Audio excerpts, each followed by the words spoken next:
It is indeed smooching time. Hello and welcome to Sunday night. Team 17. We're Team 17 and Sassy Chap Games, and you and I are experiencing the wonders of goggles that allow you to date everything in your house. Hope everybody had a wonderful week. Hope that your upcoming week is also good. I think my week was... I've had better, but, we're here now. We are here now, and we are playing Date Everything.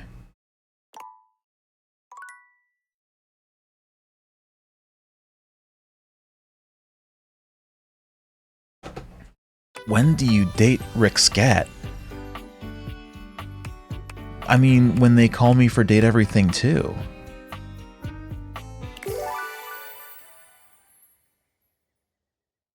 Naturally.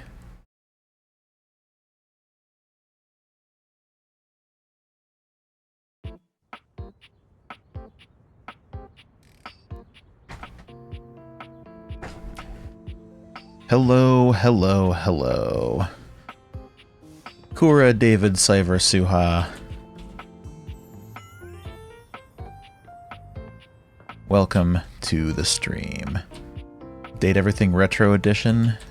You know, they should collab with the top YouTubers in the industry, such as Such Minutia.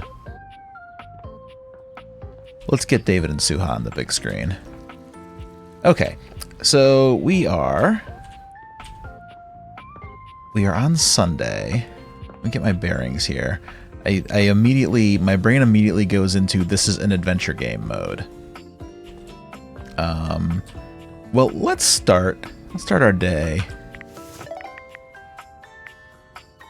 by having a chat. There we go, tab with Betty. Betty is already speaking to someone else when you walk in. There is an easiness to their dynamic, an intimacy, really. They have the air of old lovers, or perhaps very, very good friends. Oh. We've been over this so many times, Betty. You know how I feel about that. I just need some time, all right? Why should a bed as gorgeous and free as you be so worked up over anyone else's opinion of her? You could snap your fingers and have 10 lovers here in 2 seconds. I could. The dual Suha character treat. And have. Benoit, stop it. But honestly, you know it's not about sex. I can get that just fine. But that feeling of falling asleep in the arms of someone you love, there's nothing else like it. Benoit's gaze leaves Betty's face to land upon your own. They give you a smile that feels as if they know all your secrets. When Betty turns to see you, she goes from surprise to happy in record time, and Benoit places a gentle hand on her shoulder before they walk off. I love these besties. Just think about what I told you.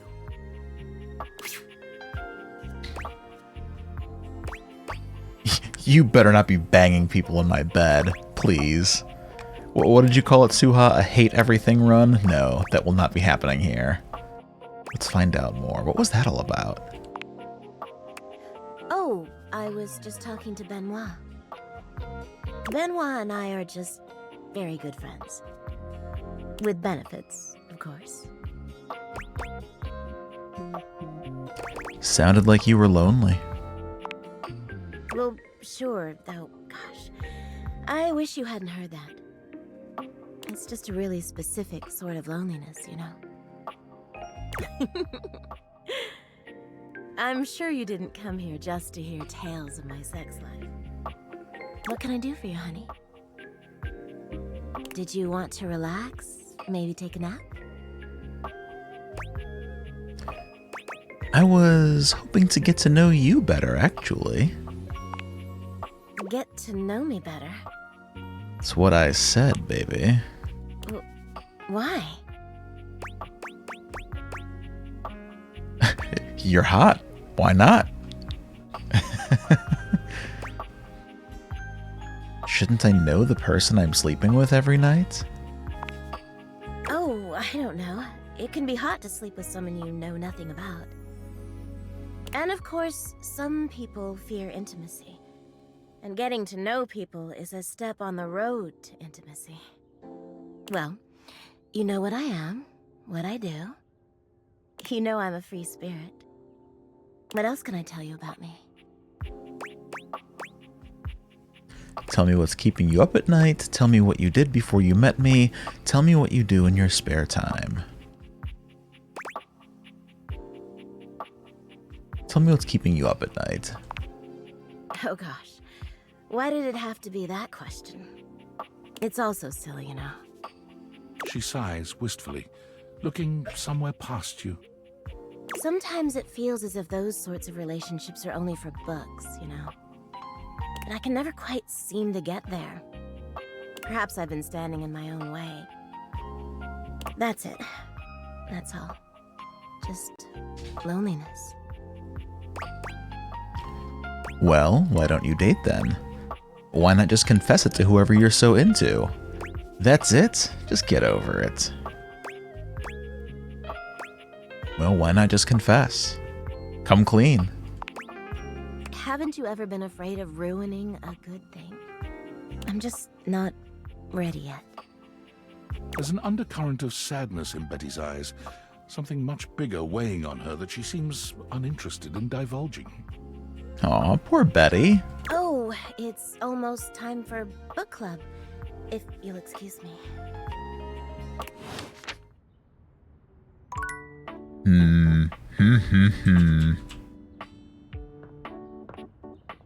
Let's check in on our pal the bathtub. Bathsheba looks, for the first time since you've met her, sad and entirely unenergetic.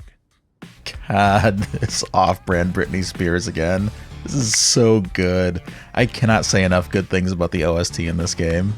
She sighs when she sees you. Oh, hey. Uh-oh, did someone forget to compliment you? Yeah. Talking to a mirror was like so great. Yeah, the character designs as well are very, very inspired. I was like, wow, I could use this experience again. So, I went around the house, you know, using all the lessons I learned from you. Could you repeat those for me? What exactly do you think those lessons were? Oh boy. Could you repeat those for me? 1. Tell others they're being annoying. Okay. 2. Whenever you have something shady to say, say it. I'm not... 3. Make sure your future friend compliments you constantly. I don't remember saying those things. You're telling me that didn't make you any friends? I can understand why that didn't work. That is not what I taught you. It's not what I taught you. Yes, it is. I was paying attention. You need to take responsibility for what you've done. Hey, now, what do you think this is? Mouthwashing? Your little friendship lessons made me enemies. I thought I was going to get compliments, and I got insults and rejection.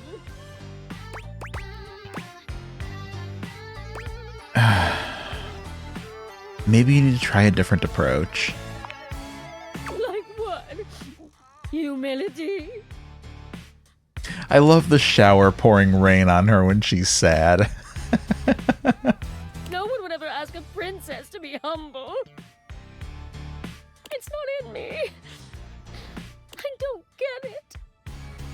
Everyone around here is so easy to talk to, and they know just who I am.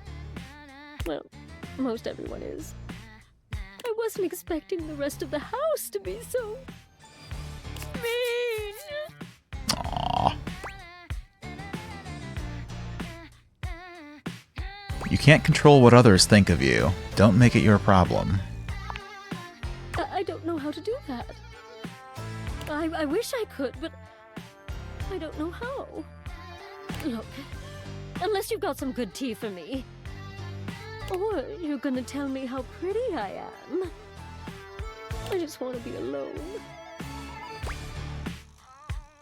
I heard Jean Lou's upcoming album has been delayed again. You're the most beautiful tub I've ever seen in my life. I'm not doing that. You know what? What would she like more? Gossip or compliments?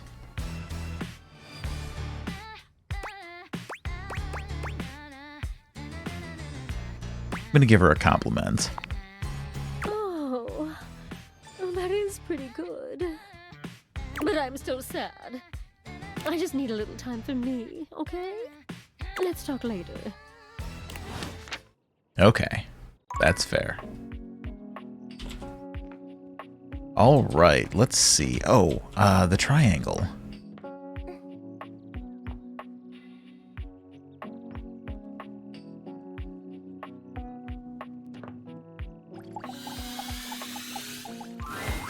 Oh, look who it is. The biggest loser in the house here to ruin everything, like always.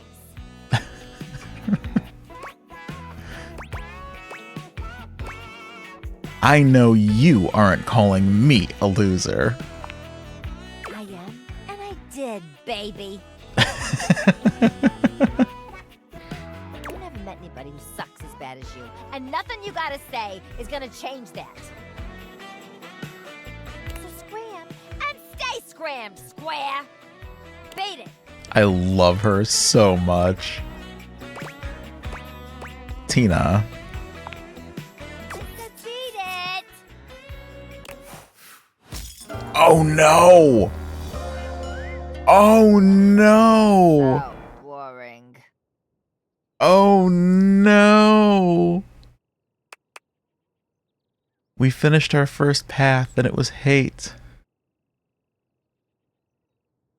Oh no. Well, dating is only fun when it hurts.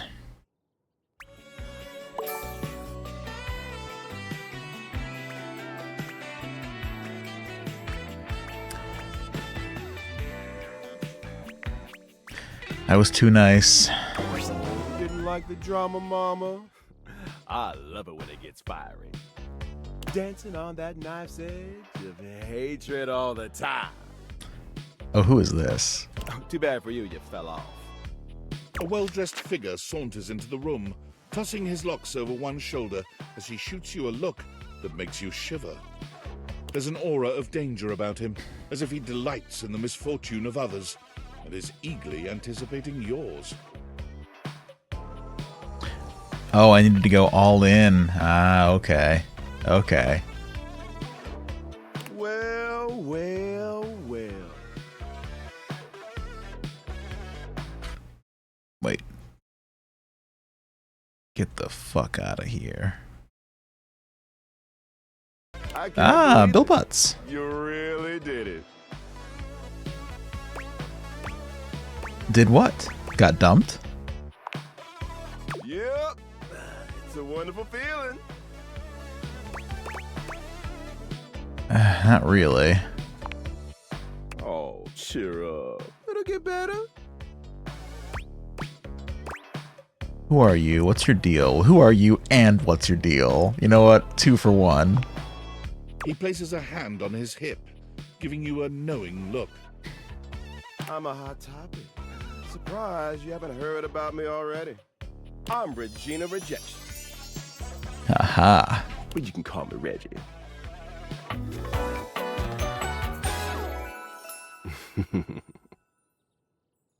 He is a slut. Can fix this later if I want to see more of her story. Okay. Yeah, I'll probably go back through this offline and try to get all the dates that I fuck up. What do you want? Me? I like to come in every time you get a hate ending and take in the sights. It's kind of what I do, being rejection after all. So you appear when I get rejected? Do you show up every time I'm rejected? If I have something to say, which is every goddamn time, baby. Mm-hmm. Fuck me. So this means I can see you again? I'll be delighted, but I'm gonna make you work a little harder for it than that. Fair enough. Listen, bitch. I'm giving you special access to me here on this app I'm putting on your phone. Have a chat anytime you like. Reggie takes your phone, typing something into it. He turns your phone back around to show you a funny little icon that looks like a broken heart. Are there games on it? Yeah, damn good games. It's got all the dopest shit. He hands your phone back to you, shooting you a sleazy wink. I'll be there dreaming of your next rejection.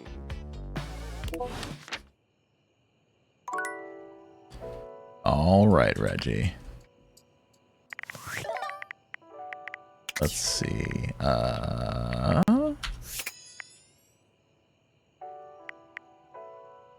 Reggie. You've reached Reggie Rejection's special phone app. Say goodbye to your battery life. How can I help you spread some lovely rejection this fine day? Does this app have any cool games? Can you teach me your ways, Senpai? Just wanted to tell you that you suck. Well, we've already asked him about the games. I want to know more. He said it's got the dopest shit. No. Okay, so he lied. You know what? Fine. Let's... Oh, I have unread Discord messages. Based on how plastered David was in his last most mail, he must have finally discovered the prototype is missing. He'll sober up soon, though. And when he does, he'll stop at nothing to ensure its retrieval. If he fails, he'll be at the mercy of some very powerful people. He'll never allow that. How do you know all this? Do you trust me to do this? I'm just an average nobody. How do you know all this? I guess it's imperative that we trust each other. And I've been asking you to trust me without being fully transparent. I know all this because I created the Date Viators. Prove it. There's no time for that. Anyway, I can't talk now. I'm stealing coffee shop Wi-Fi and the barista finally noticed I'm only ordering tap water. Remember, My dude. under no circumstance allow David to know you possess the prototype. My dude. At least get a coffee.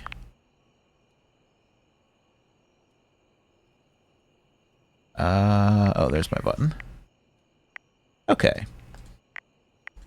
Let's save our game.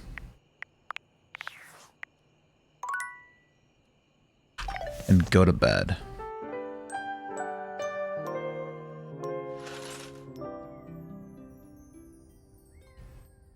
Okay. It's a new day. Let's... Let's head downstairs. There we go. Who was down here again? I know our friend Shadow Lord. Oh, yes, the Friar. After your last encounter, you're not entirely surprised to hear the Friar's voice before you enter the kitchen. You are, however, surprised by the volume and tone of his voice, as well as the presence of two others. It seems there's a lively discussion going on when you enter.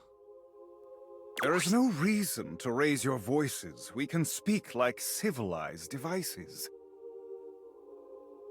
I see right through you, father! Wow, damn. Microwave is, he's intense. Friar. Those who cannot handle progress and efficiency are doomed to oblivion and obscurity. It is perfectly natural to react to one's own obsolescence with anger.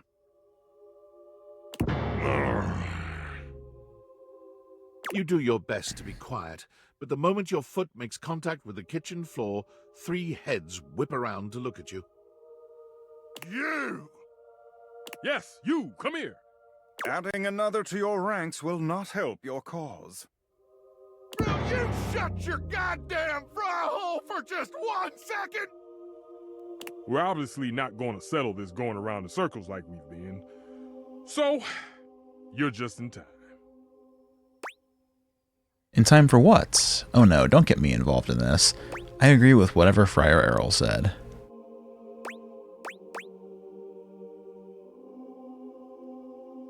In time for what? I have only tried to educate these two on the sorry state of their souls. Only? You're insulting the culinary arts and our entire existence. It gets me real heated. Before you came, I was educating these two misguided souls as to the state of their spiritual affairs. For a time, Stefan's way was the only way we all knew. Luke brought innovation in the form of eliminating oil, it's true, but his heat is unevenly applied, and if not wielded carefully, can dry out and destroy most anything. I ain't about to let you speak for me! Or me! If you insist on spewing your lies, only do it quickly so we might return to the subject of salvation. Deep breath, Luke. In and out. Trust me.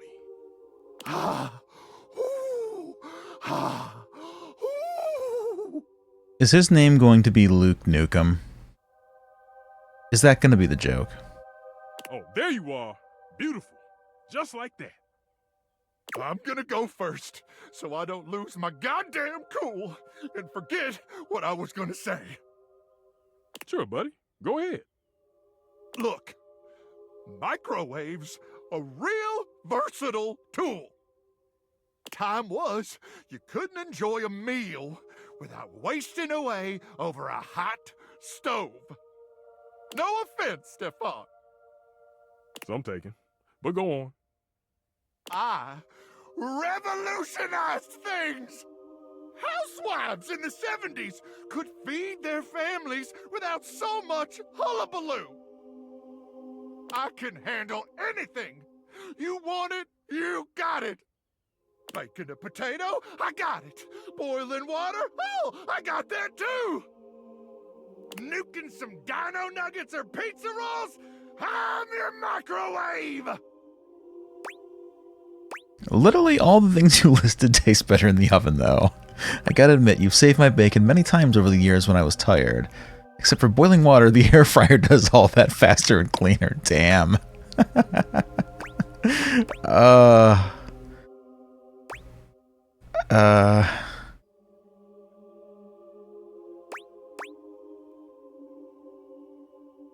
You know what? I'll defend the humble microwave. Yeah. You see? That's what the hell I'm talking about. Hit a few buttons, beep, beep, beep, and you're done. None of these highfalutin recipes or tricky techniques. Disgusting. You must want better for yourself from here on. Speak for your goddamn self, Friar. Look, I think we all know microwaves have their uses. Even I can admit that. Even if I would never use one. But there will never, never be a replacement for the stove. Ever! Since the dawn of time, since man first learned to put flame to meat, there has always been a need for stoves. And there always will be. No matter what fancy gimmicks they come up with, there will never be a replacement for the good old-fashioned heat of a stove. For the versatility of pans and utensils one can use with the stove. Okay, so it takes a modicum of effort for the user. So you'll have to do dishes after. Is that all food has become to you? A series of inconvenience to be avoided? Oh, now who's getting heated? So, it takes a little effort. It's always worth it. Always.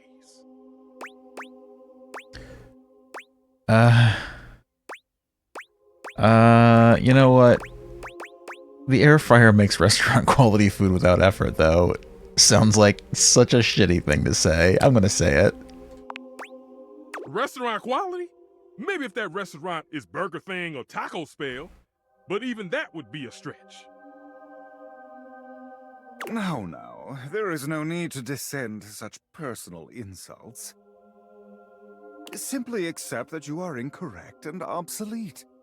Are you out of your goddamn mind? Hardly. Enough. Against my better judgment, I have allowed you both time enough to propagate your lies and blasphemies. Now, it is my time to speak. Here we go. Just give him a minute, Luke. He'll trip himself up. There have been many culinary innovations over the history of mankind. Innovations that allowed man to take great steps forward and truly progress. The refrigerator, the food processor. But the microwave failed to solve the problem of fat needed to make food crispy and evenly heated. The stove might be what mankind has known for years, but it requires both fat and needless effort to transform food. But the power of convection eliminates the need for all these things. And unlike a convection oven, an air fryer distributes air over a much smaller area, cooking food much faster.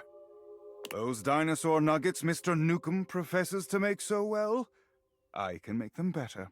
Yeah, I thought so. Luke Nukem. Pizza rolls, I have perfected them. There is nothing those two can do that I cannot. You know, I feel like the air fryer is absolutely right about all of these things. I'm not an air fryer owner. I think that Fryer Errol is absolutely right about these things, but I think that if I asked an air fryer owner, this is exactly what they would tell me. So I can't ask anybody if this is accurate or not.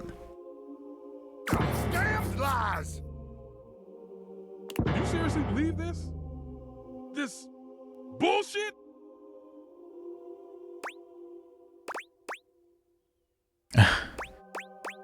You know what? It's all the truth. Luke and Stefan groan in stereo, throwing up their hands and rolling their eyes. I ain't about to stick around for this. Man, same. I'm out. The path of righteousness and truth is a lonely one, but I am used to walking it alone. Still, you will all see. It may take some time, but I am confident. Man strives for progress, efficiency, purity. Sooner or later, everyone will get on board, whether they like it or not. You seem awfully confident. I agree. They'll all see. I hope they will. I agree. They'll all see. Indeed they will. But I am glad you seem to understand. I'm gonna roleplay an air fryer believer in this game. It is no small task to unchain your mind from the tendrils of oil and uneven heat. Preach, Fryer. You are taking your first steps towards true freedom and bliss. Those two disrupted my ministry. If you'll excuse me, I must catch up on some things. You will return, yes? I do live here, so yeah. See you later, then. The friar busies himself muttering a prayer under his breath, turning away from you and paging through what appears to be a manual of some kind. I have not yet spoken to the clock.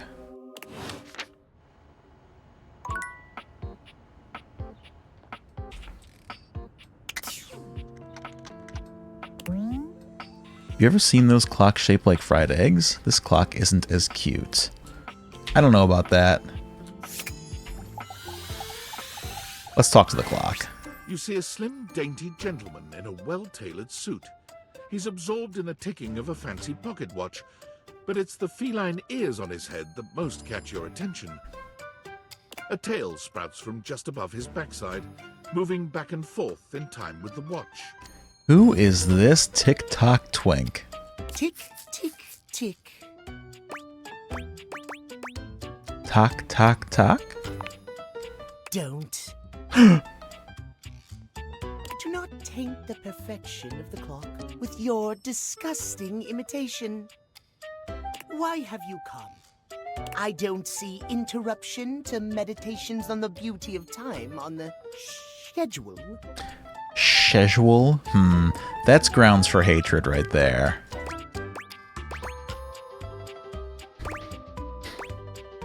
Is be a total dick to a stranger on there? Oh, how crass. Of course it isn't. But perhaps I shall have to pencil in have day ruined by ruffian. Perhaps you do not know this, as so few are as attuned to time as I am. But punctuality is of the utmost importance. You didn't do any directing, but you absolutely stated to make Bryce Pappenbrook say schedule. Good. So if you wish to speak to me, you must make an appointment. Is emphasizing every third word part of the routine too? Are you some kind of VIP or something? Yeah, I'm not doing that. Are you a VIP? If VIP stands for very intelligent and punctual, then yes, I am. If you wish to make my acquaintance properly, you will return with an appointment. Okay. Are you gonna at least tell me your name before I do that? I don't even know who you are yet. And who am I getting an appointment with exactly? Sweet heavenly hours, I was so busy reprimanding you, I forgot to introduce myself.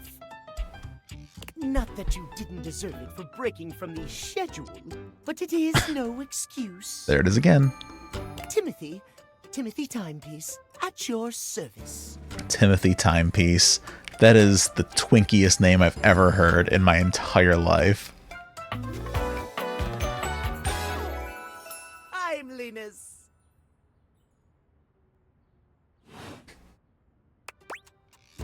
Guess that explains the obsession with time. It most certainly does not. We should all be obsessed with the beauty and perfection of time. The safety of it, really. As long as one abides by the schedule, nothing can be out of place. You will abide by the schedule, won't you? Say schedule one more time. Of course I'll respect your schedule. Excellent. I thank you. I will see you at noon sharp, and we can speak then. Do not be early, do not be late, and do not try to see me at another time. If you do... Max thinks this guy's a cutie. Catastrophe. Untimeliness. See you then, and not a moment before. Well, that was Timothy Timepiece. What an interesting character, Suha. Let's see here. Where's my boy? It's my boy, Shadow Lord. There's a strange heaviness to Shadow Lord today. He's not his usual dark, cheery self.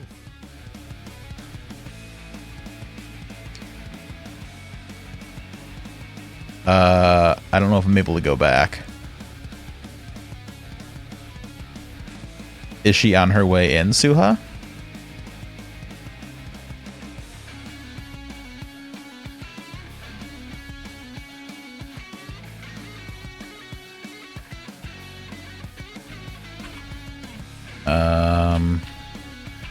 I don't suppose there's any way to reload from here. Dark tidings, Penumbra. I may have to continue without her for now. I'm unable to leave the conversation. Although I guess I can, The news I carry may be troubling to you. No, I can't even skip the dialogue really quick, so it's okay. There'll be more Shadowlord content, I'm sure. Fortunately, I can't wait up for her on stream right now. I have found the final armament piece.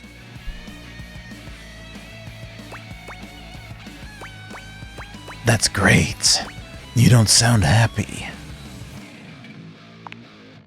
Once I don it, my true power will be unleashed. With that, my final form shall be revealed. You may be surprised by who I become. You're still my friend, Shadow. Do your worst. You're still my friend, Shadow. Thank you. It is imperative to me that you understand that your presence was most welcomed. Our conversations have been a highlight to my dark days. Highlight, huh? It seems my vernacular has become more flexible as our bond tightened.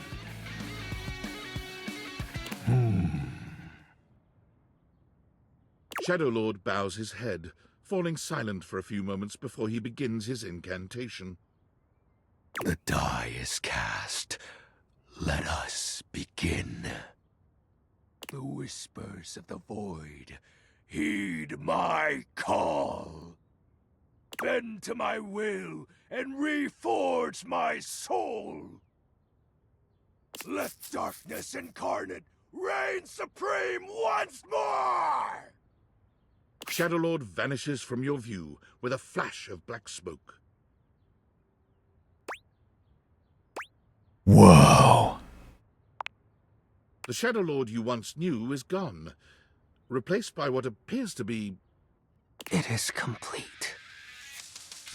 Well, hello. some nerd? It's just a guy.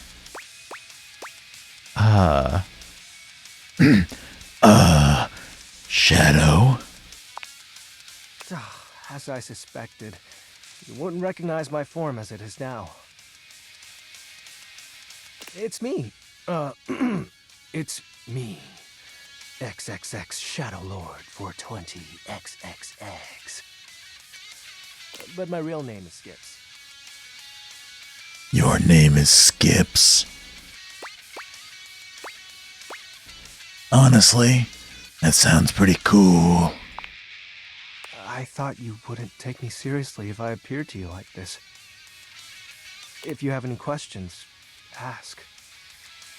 What do you want to know? Who is Shadowlord then?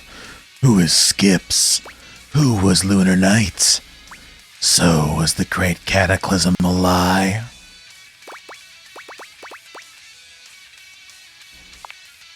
It's a handle. You know, like a online name. My friends and I would chat with each other online using DIM. Dateable Instant Messenger. Oh, DOL Instant Messenger. Dating online? Datables online? Darkness Online. Darkness Online. You know what that is? Hell yes. That's so edgy and stupid.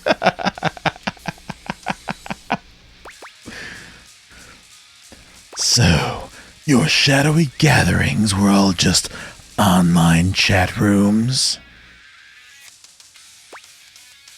I guess so. Yep. I wasn't kidding when I said Shadowlord was a popular name. You know how many shades are out there? So many. But you are darkness, right? We're all darkness. some working. Yeah, we're all darkness. The whole house to themselves. Worship the darkness. Who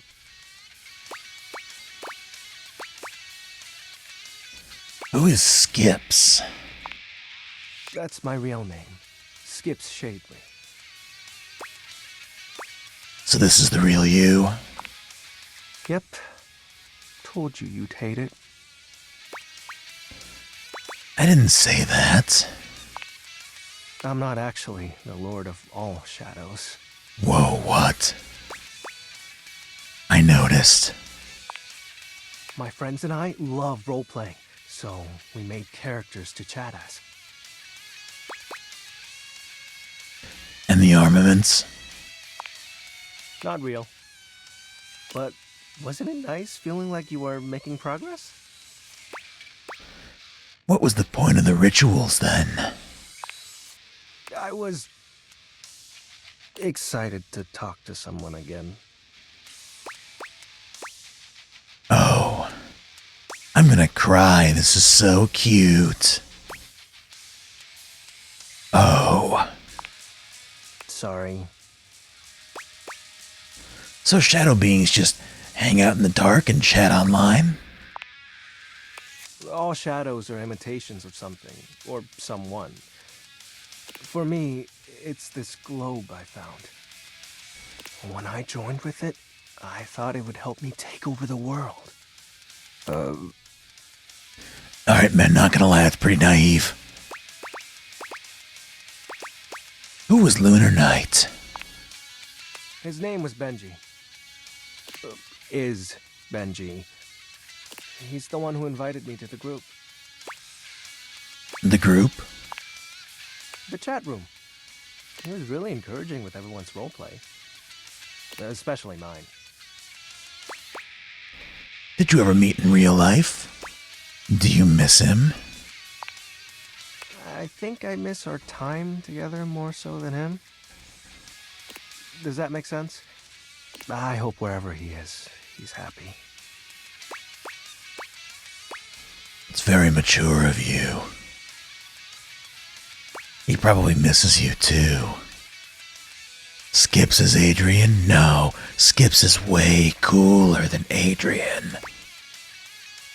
Adrian being my piece of shit, grunge, slacker, goth character in Anne-Marie's Ravenloft D&D campaign.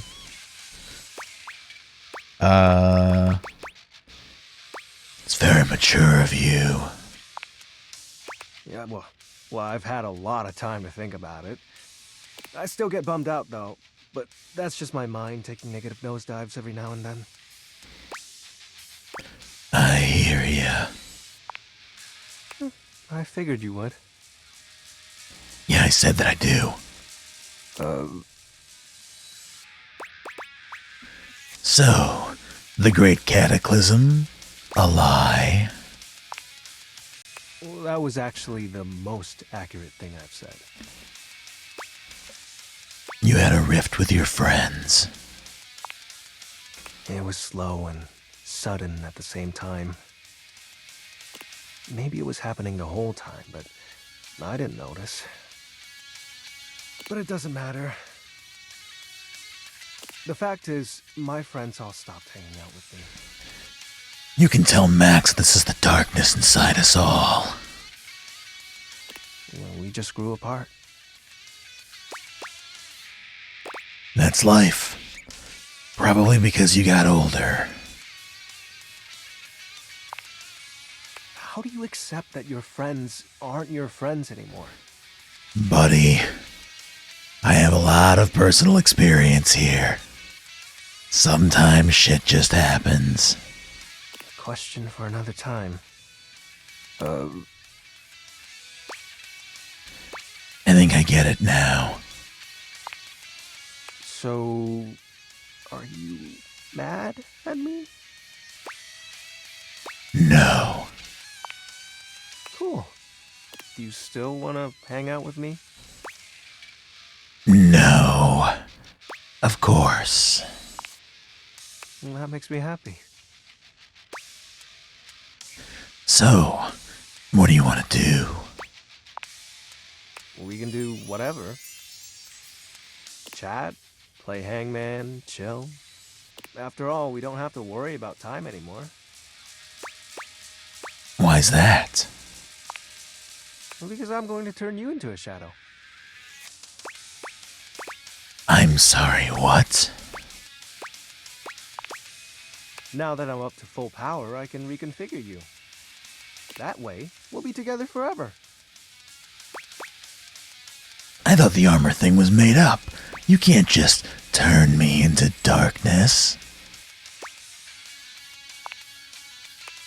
Yeah, but the powers of darkness are very real. Now, become untethered and enter the void. Not like this. It'll be fine. You're not like the others. You won't leave me like they did. Like Benji did. We'll be together forever. Trust me. Okay, shadow time. You need to move on. I can't do something that makes no sense. I don't really want to become a shadow, but I want Skips to be happy. But I don't think this will actually make him happy. I think moving on is the only thing that'll make him truly happy.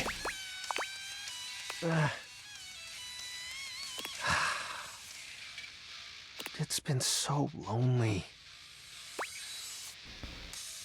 I know. And I really like talking with you. I'm sorry. I didn't mean to.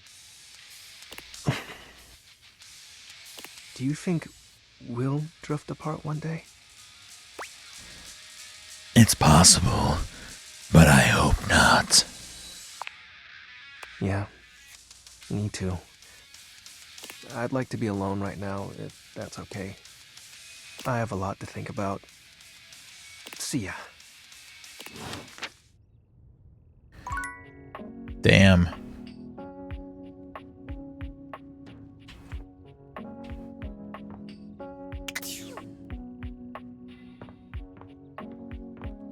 All right, let's see. We've got two more interactions left in our day. I don't think we've caught up with Bathsheba yet today.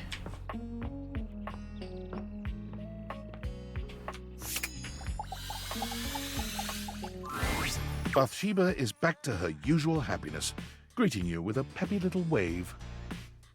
Hi! You know, I was sitting here in the bath feeling sorry for myself. After the real tragedy I went through when some of the objects in this house were mean to me. And I couldn't help but think about you. Oh, really? So what if I only have a couple of actual friends? I have you, and you're basically the second most popular being in the house. I'm number one, obviously. Everyone's just too intimidated to be close friends. And like, that's fine, I don't need them. But if they see me and you walking around being besties and having a ball, oh! They'll be so totally jealous! And that's the most important thing at the end of the day. That's right. So, I just wanted to let you know, as of today, you and I are actual besties. Hell yeah. Oh, I was hoping we could be lovers.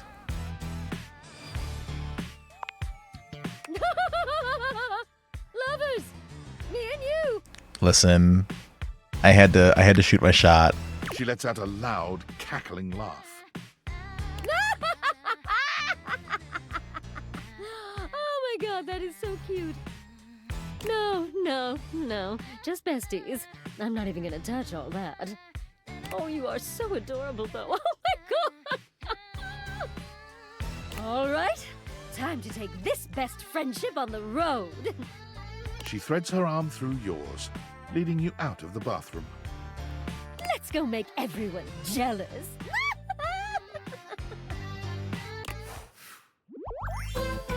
Damn. Just friends with Bathsheba. Dub, your besties a tub.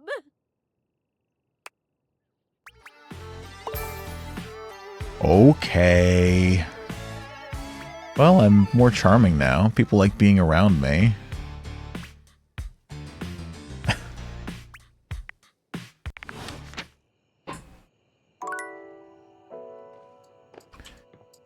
Alright. Last person we'll talk with is Betty.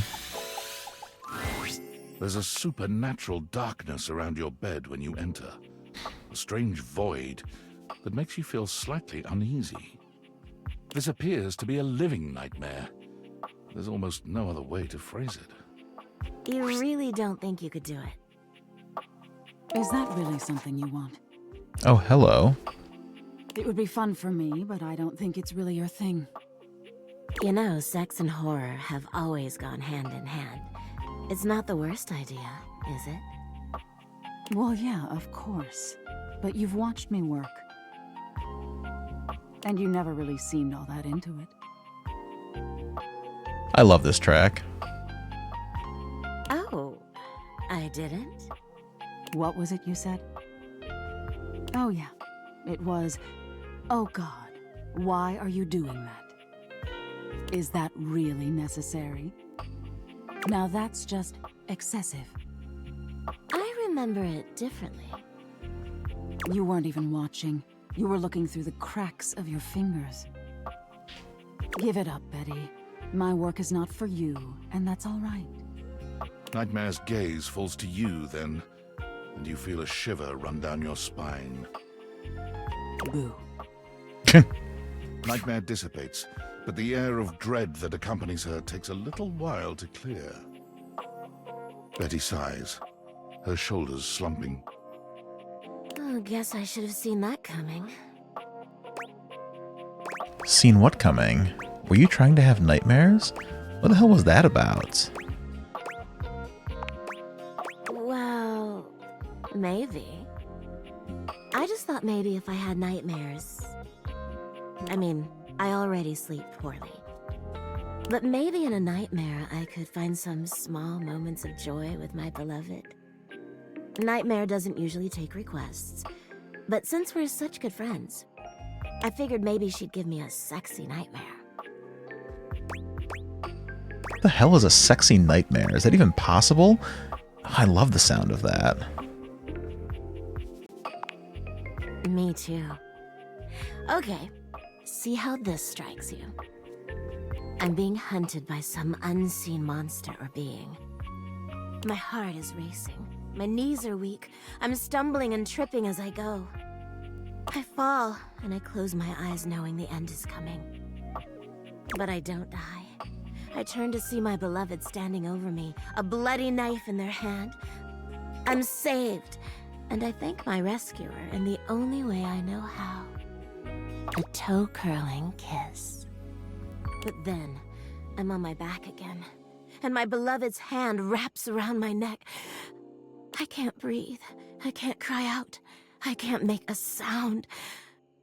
We'll be together forever, they whisper, raising the knife high in the air. I wake in a cold sweat, alone and afraid. There. You see? The scariest part is you waking up alone, honestly. That's every day for me. But thank you. Nightmare really seems to think I shouldn't be bothering with all this dream stuff. She thinks there's a much simpler solution to my problems. But I don't know who she is to talk anyway. She has the same problem I do. She just deals with it differently. What problem is that? Is she in love with someone too? It's not my place to say. I've already said too much. Please, let's forget I said any of that.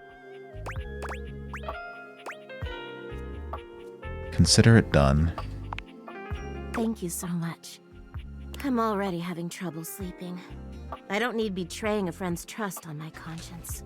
It's funny, I was just thinking of you. It seems like that happens a lot, honestly.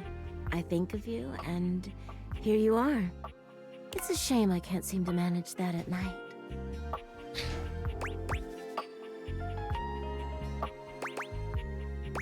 What? I knew it.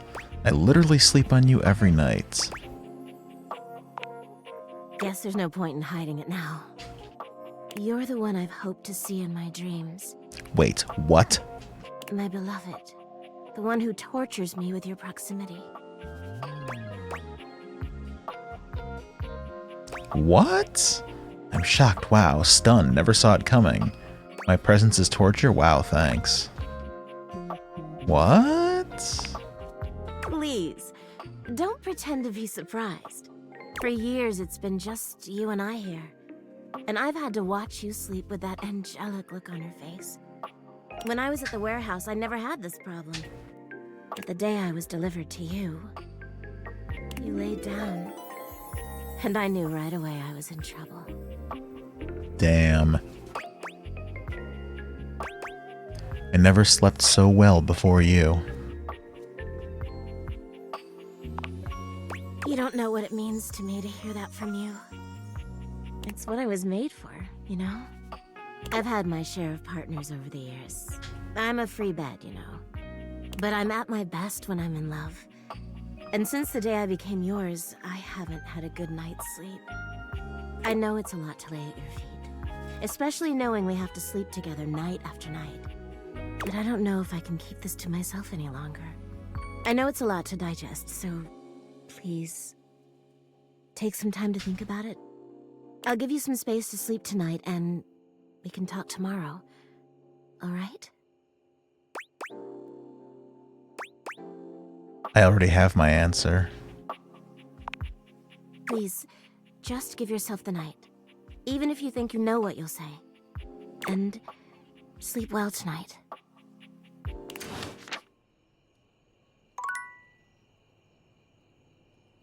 Will do.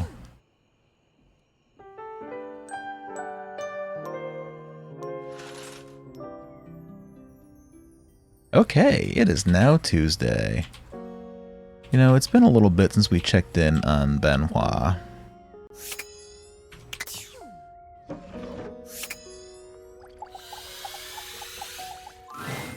There you are. Come, come. I have something fun for us. Benoit waves a massive bolt of what looks like plastic wrap at you. Is this some weird fetish thing? Do I want to know? You're not going to wrap me in plastic, are you? Don't be silly. This is just to protect your bedroom from our activity. And while I'm hopeful it will end in sex, that's not the activity. They beam at you. We're going to bond over food and the sensuality of the human body. Mm-hmm. I saw them do this on an episode of The Confirmed Bachelor. They stripped down to their underwear and covered each other in lettuce, tomato, shredded cheese, sour cream, and ground beef. Mm-hmm. When it was all over, they rolled up into a blanket-like tortilla. It was very sensual. What a concept this is. Oh my god, yes. I knew you'd understand. Come now, help me get this plastic down, won't you? Can't have sexy fun if you have to do a bunch of unsexy cleanup. They really did this on Bachelor in Paradise. It was insane. Oh my god. This is going to be so fun. You help Benoit spread plastic all over your bed and the surrounding areas, ensuring that you won't make a taco-scented mess of your bedroom. When it's all done, Benoit gives you a coy glance. Time to get naked. Got it. Do keep your underwear on. As sexy as this is, it's far sexier to undress after. Both of you strip down to your underwear, but it's hardly a sexy atmosphere. Benoit is too busy preparing both of your toppings. Beautiful. Now, which of us should be the first to go? You, please. Happy to start. Benoit lies down on your plastic-wrapped bed, giving you a look that can only be described as hungry. in more ways than one. Go on, don't be shy. Start with the beef. You plunge your hand into the bowl of ground beef, and regret hits you immediately. It's cold, gritty, and somehow both squishy and crumbly. This is the sexiest thing I've ever been a part of. This is nowhere near the top for me, but that's more about how many experiences I've had. Still, that's very good. Now, the beef. You open your hand, and the meat almost seems to hit Benoit's body in slow motion. They gasp, writhing as the beef bounces off their skin and rolls across the plastic. It goes well enough that you decide just to go for broke, dumping the entire bowl over Benoit's body. This earns you a lilting moan of approval. Yes, very good. Now, tomato and lettuce. This one isn't quite as unpleasant to the touch, though it's just as cold as the beef. Still, Benoit gasps and rolls beneath the rain of toppings, acting as though you'd dripped hot wax onto them instead. This is just pure smut. The cheese! You shower Benoit in shredded cheese, carpeting them in cheddar. This too pleases them to a degree you'd not thought possible. Even below the mountain of taco ingredients, you can see their chest rising and falling with short, panted breaths. The sour cream, please! I think I'm gonna go, actually. Are you sure you can handle it? Please! Benoit has generously provided an oversized condiment bottle for you, so you pick it up now, aim it, and squeeze. The pleasured sound Benoit makes is almost inhuman. It sends a shiver up your spine and rattles the walls of your bedroom. You wonder for a moment if the neighbors heard that, even without the date viators. The tortilla, please, finish this. Their voice is shaky, and their entire body trembles. You shrug, rolling them onto a massive, conveniently placed tortilla, and continue forward until toppings and fillings and tortilla are one. They lie there, unable to move, entirely at your mercy. Beautiful. I never imagined you'd take so well to this. Now, unwrap me, and let's do the same to you.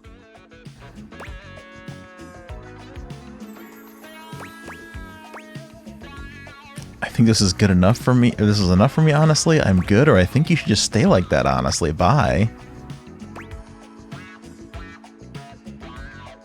Man. I could see this being sexy, but I could also see this being mean.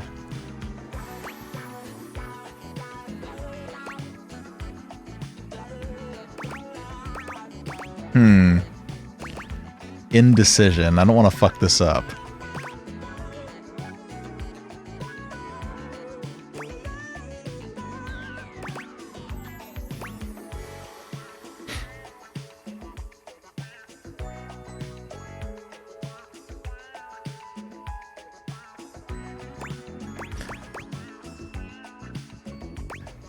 Suha, will one of these fuck it up?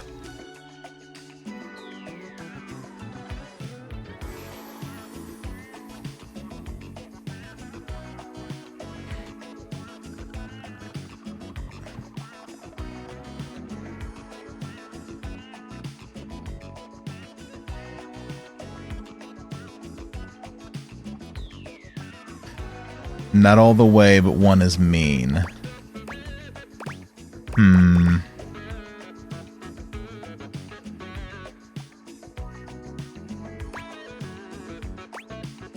I think this was enough for me, honestly. I'm gonna go with this one. You unwrap Benoit, and they smile, rosy-cheeked and satisfied. No, this is decidedly not Captain Toad. This is Date Everything. With that spicy little bit of foreplay down, how are you feeling, darling? And we just turned the personification of our sex toys into a burrito, sexily. You ever fuck somebody covered in sour cream and taco seasoning? No, but I'd like to. You are so deliciously open-minded. Your bodies come together in a distressingly taco-seasoned encounter, where Benoit guides you through yet more acts too complex and obscene to enumerate here. Despite the strange taco backdrop, Benoit pushes your body to new heights of pleasure, making you deeply grateful for all the plastic you laid out together prior. Damn. This may be the strangest, messiest sexual experience of your entire life. You've plenty of years yet to live, but some part of you is confident nothing else will top this.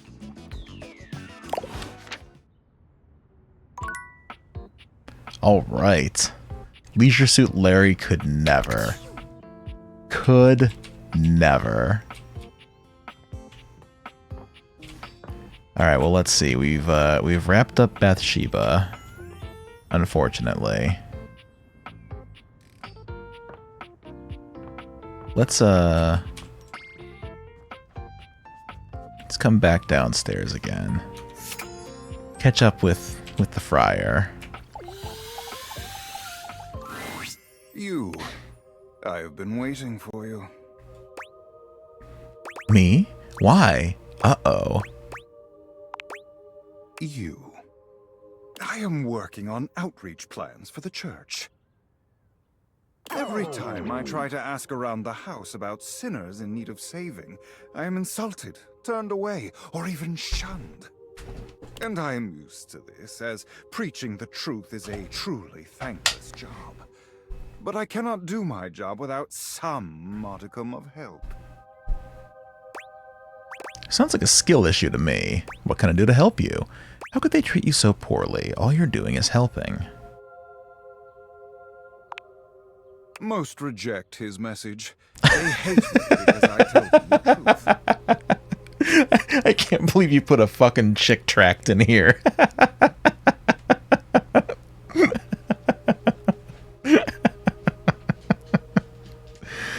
But I am used to this, and my work continues regardless. But in order for me to do it, I must go where I am needed. Where might I do my best work? Who is in most urgent need of my ministry? Folks in the kitchen for sure. Luke and Stefan for a start. Nobody needs your lectures, or everyone. We'll just go down the line. No, folks in the kitchen for sure. I cannot deny those two are in dire need of my help, but they are lost indeed. I would prefer to spend my time preaching to those who are more willing to listen at this point in time. There's still another thing I remain uncertain of. While his message of convection is perfect, I am not always perfect in my delivery. Tell me, what would be the best way to reach those yet lost in the shadows of oil? Air-fried food taste test. I refuse to help you with this. Speaking to them a bit more nicely might help. No, I'm always all for a food tasting.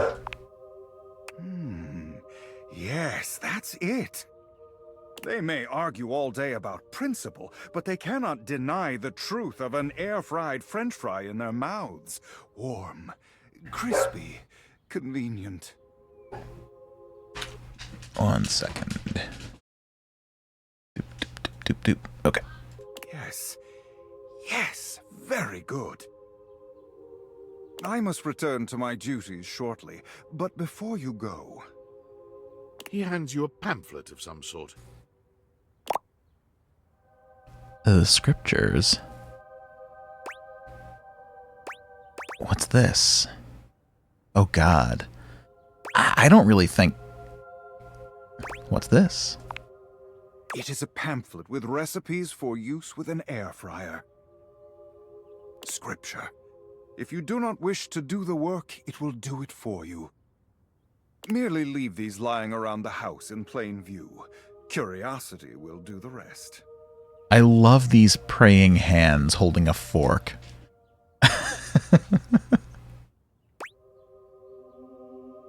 I guess I am a little curious myself. Yes, you see? And once you pick it up and read it, you will understand. Go now. Take the pamphlet with you. Study it. I shall have more for you later. Sounds good. As per usual, Friar Errol seems unconcerned with your response. He's gazing reverently at a pamphlet, just like the one he gave you, lost in a spiritual silence. All right. Let's talk to TikTok clock again. What are you doing here? Oh no! I told you to come at noon sharp. Oh, I goofed. No, no, Uh-oh, no. I fucked up. Sorry, I'll leave. Good. Go. And do not come back until noon. Fuck, I forgot. All right, bye. No!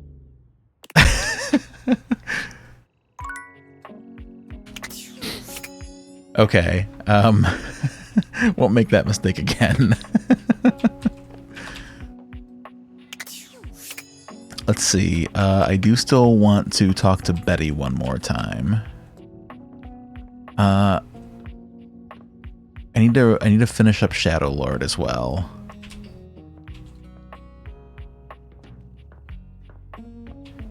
Let's see.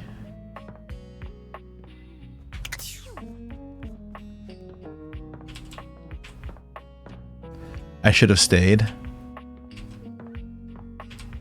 I just assumed that the time was of the utmost importance to him, so I felt extremely embarrassed that I forgot about the request for noon.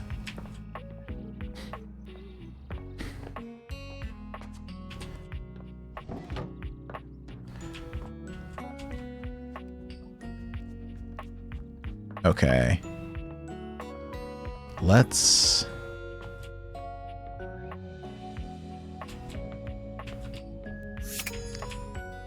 talk to Shadow Lord one more time. Oh, hey. Hey Rua. This is Shadow Lord's true form. He's a lonely kid on DOL, Darkness Online. Did you sleep well? It was all right. Not really. It was all right. Good. I was thinking about you. If you've been getting better rest since our first talks. Communing better with the darkness. And I thought, what if I ruined it last time? You're okay, Skips. Okay. If you say so. Again, I'm really sorry about trying to turn you into a shadow. When you first spoke to me, I was so excited. You were the first person to talk to me in ages and played along when I was Shadow Lord.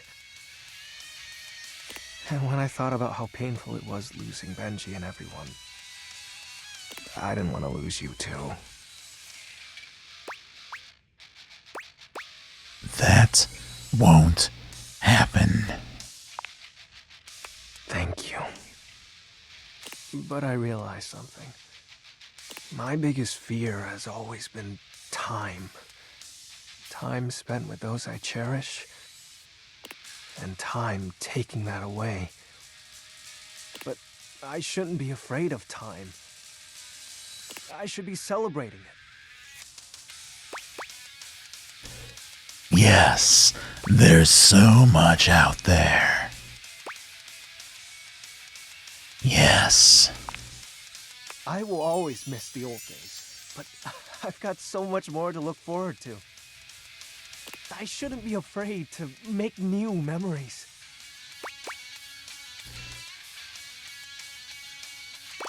I bet there's a Discord server you could join. I'll have to learn what that is. Oh, I really am behind the times, huh? With all that, too, I hope you'll still stop by for a chat. Of course. Sweet. Thanks for everything. Hey, can I make another confession? You are so mysterious. I know. So,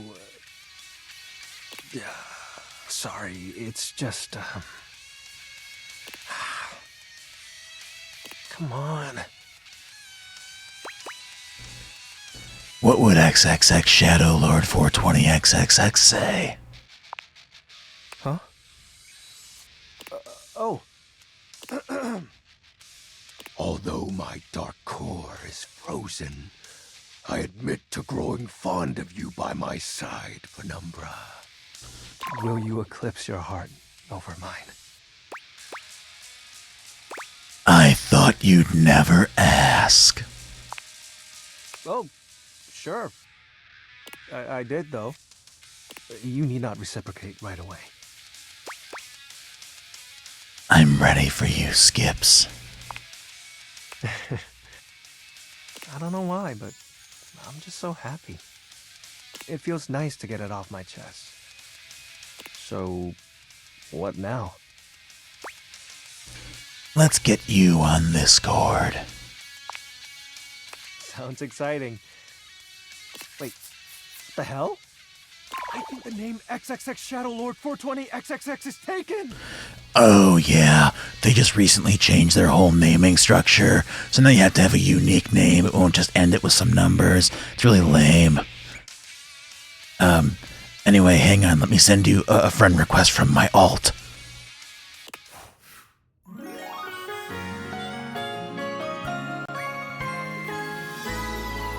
Hell yeah. I love the darkness.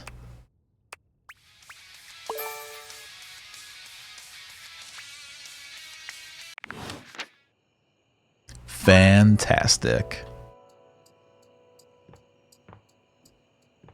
All right. We fell in love with Shadow Lord. So we have our first hate, our first friend, and our first love. Our first, oh wait, I gotta be in dateable mode to see the data decks.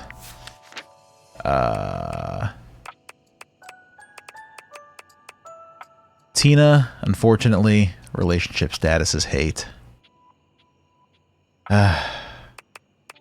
So sad about that. Bathsheba, we're just besties. Yeah, unfortunate. Shadow Lord, though. It's love.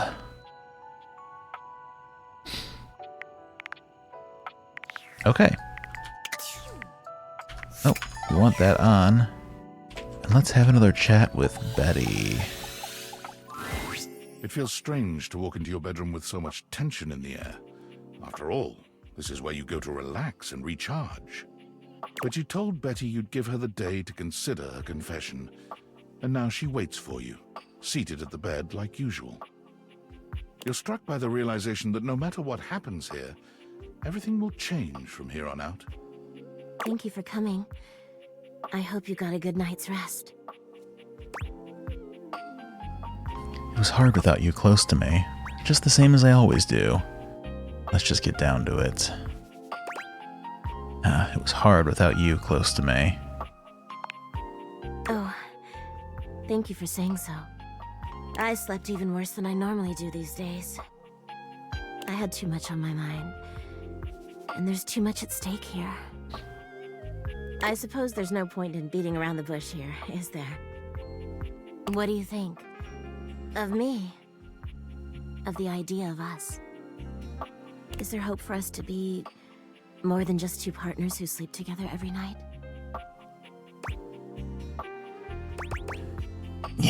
mess. Oh my god, really?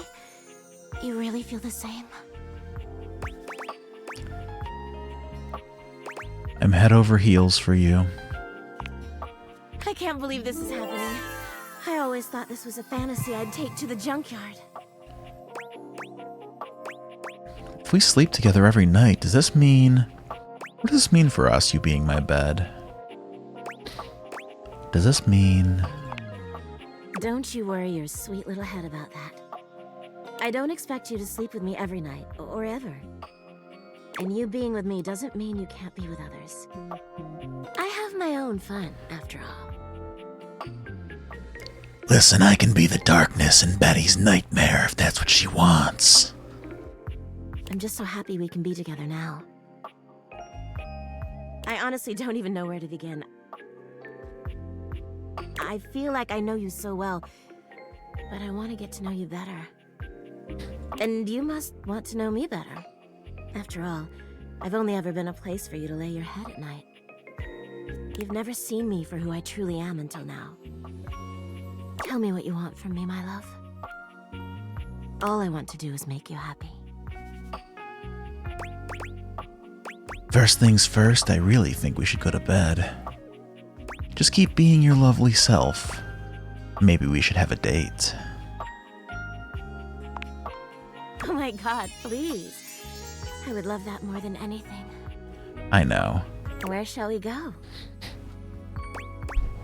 Why don't we watch a movie? Let's get a bite to eat in the kitchen, or let's go dancing. Why don't we watch a movie? Oh, that sounds absolutely wonderful. Shall we go to the living room then? Yeah. Yeah. As you walk through the house with Betty on your arm, you attract quite a bit of attention. Eyes are on you in every room, or so it seems. Damn straight. They hate us because they ain't us. For her part, Betty seems deeply pleased to be seen with you. She smiles at some, she waves at others. Sometimes, she seems like she wouldn't be out of place on a parade float. But when you finally arrive in the living room, you're blessedly alone. When you take a seat on the couch, Betty immediately seats herself next to you, cuddling up to you without hesitation. What should we watch? Honestly, I'll watch anything. I'm just so happy to be here with you. What do you feel about B-movie horror? I thought we could watch Friendship of the Bling. I got the latest Punchy Man blockbuster downloaded. You know, she mentioned sexy nightmares. I kind of feel like she'd be into B-movie horror. Oh, Nightmare and I love scary movies. Just hold me at the scary parts, alright? Oh, I will. The movie is enjoyable, but Betty's presence makes it all the more so. She rests her head on your shoulder, sweet and inviting, and you can't help but wonder.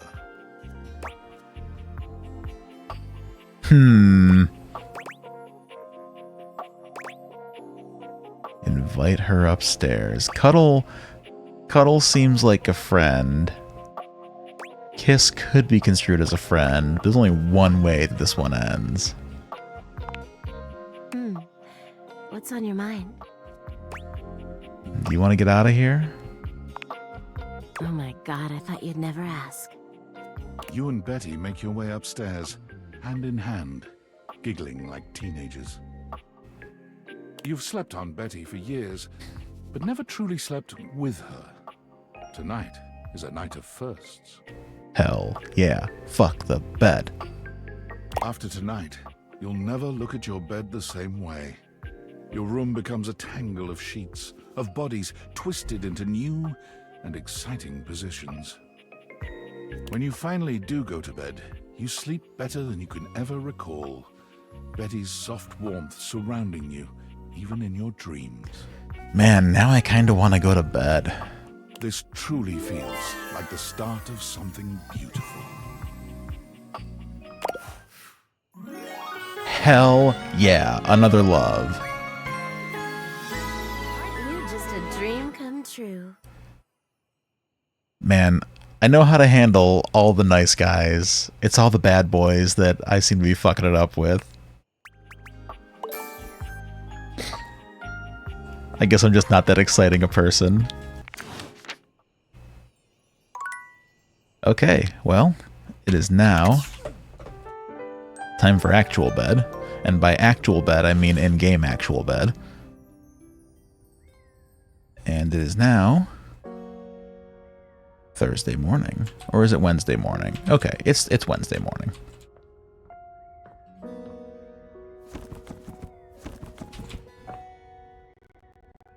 Oop.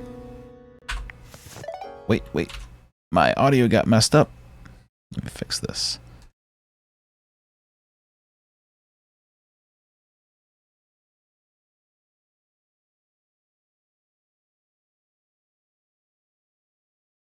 Check. Testing. Okay, we're good. I don't know why my audio interface does this. I don't know if it's the audio interface or the computer, but I'll just hear the music suddenly skip and stop, and then I won't have any audio, and I have to restart it. No, it's because I'm a lovely person. Aw, shucks. Just a good Christian boy. Alright, let's see.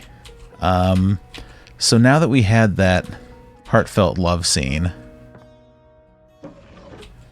let's see what Benoit's up to. Benoit starts when you enter your bedroom. They look as if they've been waiting for you. Oh, I bet they have. There you are. Do you realize what today is?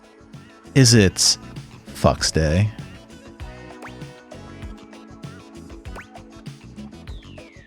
Your birthday? No.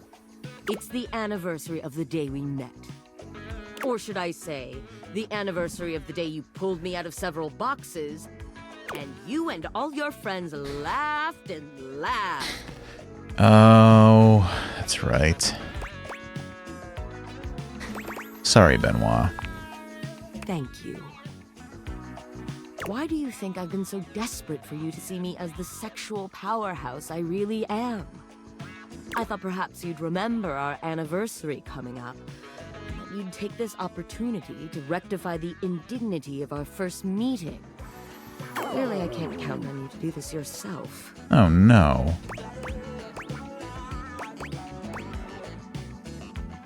Hey, that's not fair. Is it? It took you ages to even use me. What the hell am I supposed to think when the first time we meet, I'm held up as a fucking joke? Tell me I'm not a joke to you. They look at you with genuine pain in their eyes, their lip trembling with barely repressed anger and sadness.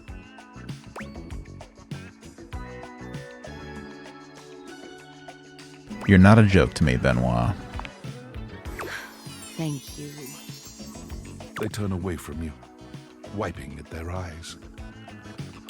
I never wanted you to see me like this. I need to be alone for a while. Man.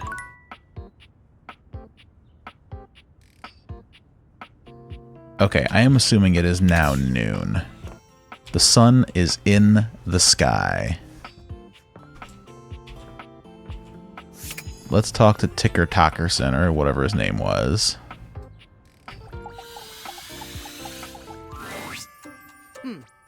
Almost late. Almost. I guess it is on the clock. It's probably quote-unquote real time with the in-game time. Did I make it? Is it alright now? I misread that as, is it alright, meow? If that's all it takes to devastate you is a matter of time. I'm sorry, Timothy. Why don't we just pretend it never happened?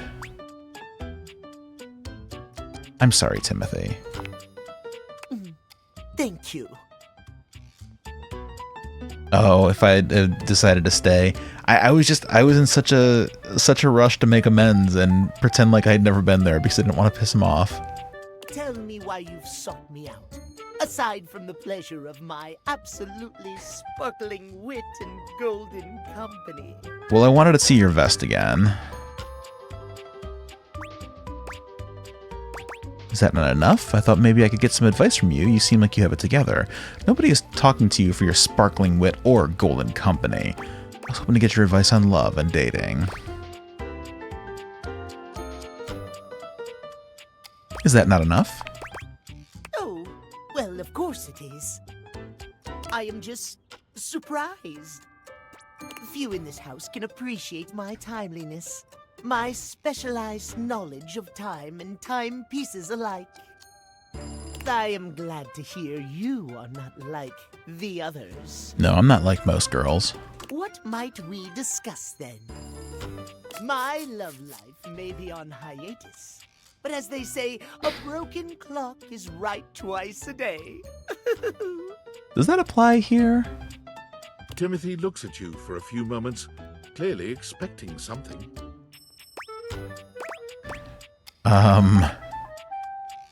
Smile kindly. Yes, well...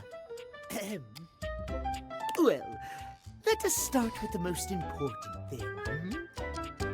Timeliness, next to godliness, as they say. Isn't that cleanliness? It's that important? You're so right. Of course I'm right. Imagine, if you will, you show up to a date showered and clean, but 2 hours late. I smiled kindly at him. I gave him exactly the response that his joke deserved. A kind smile. Does your cleanliness matter then? I think not. It does matter a lot, actually. You're right. Of course I am, old bean. Oh dear, how me flies. How me flies. I must away quite soon, but before I go, I want to be sure I've imparted my wisdom to you precisely as I meant to. What did you learn from me today? It's okay to show up to a date disgusting as long as you're on time. Show up late to make a sexy and exciting first impression, or timeliness. This feels like aggro timeliness. Exactly! Just so, just so. Just remember, there is always time for timeliness. I wish I could live by that statement. Unfortunately, I'm a mess. Now leave me. I've run out of time for this conversation. If you wish to speak again, find me at 3 p.m. 3 p.m. Precisely at 3 in the afternoon. Farewell! Okay. Okay, so the third heart is 3 p.m. Got it. As you enter the kitchen, you're surprised to hear organ music. Are you sure we can't try another track? Again. You got it. Rainey starts the organ track from the beginning Okay. again, and Friar Errol hums along, half muttering to himself. Thy fans, thy grace, thy handle, thy interface. Ah, okay, yeah, good idea. No. Oh, grease devil, take it all. It's not that serious, man. It is deathly serious. The friar pounds his fist on the table. I'm not sticking around for this. You can just sing it to yourself. Rainey hurries past you, giving you a pitying look as you approach the friar. I must get this right.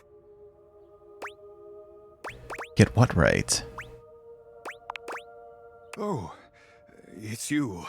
It is. I am composing a hymn to honor the glory and majesty of the air fryer. Oh, baby. Music is, after all, one of the most... But if I cannot Oops. perfect my hymn, it is all for naught. I simply need to step out of my own mind. I am, perhaps, too close to the subject. Tell me, how does this strike you for a title? In the arms of the convection angels.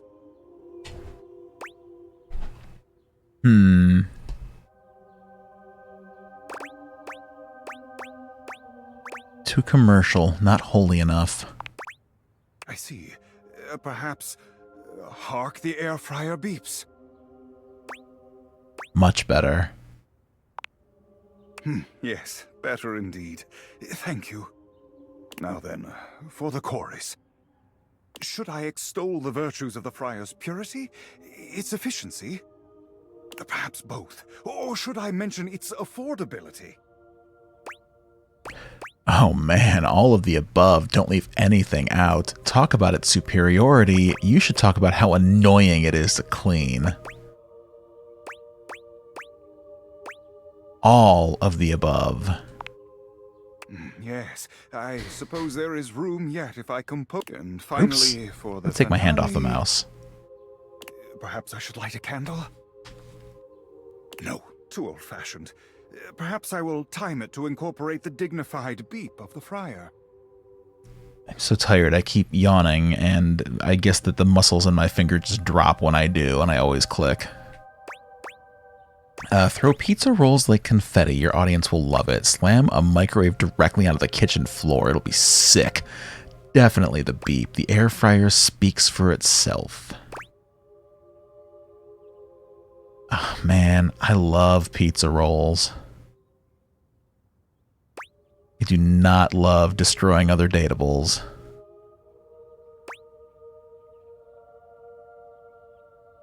Time it to incorporate the beep. Yeah. Yeah. Time it to incorporate the beep. Yes. Yes. Yes. Yes. The grace of its beep, the flash of its most holy light.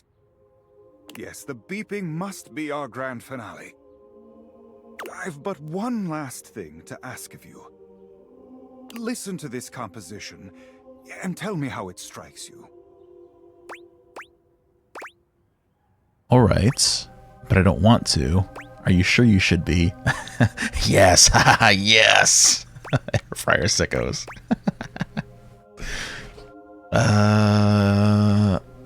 All right. And Finn, tell me, how did that make you feel? Like I'll never be happy again, like you could see every sin I've ever committed.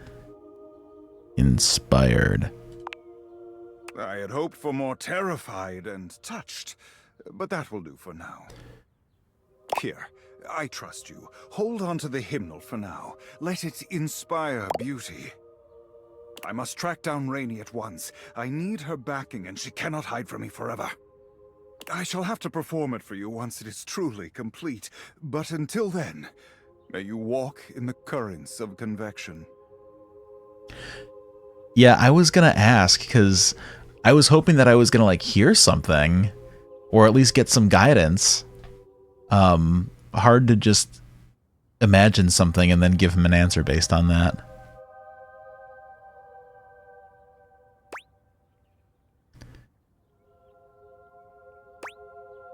Thanks.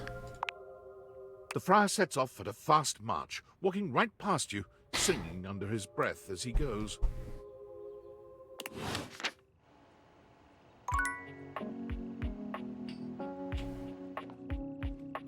Yeah, I was gonna say something had to have gone awry there. Well, hopefully you can fix it.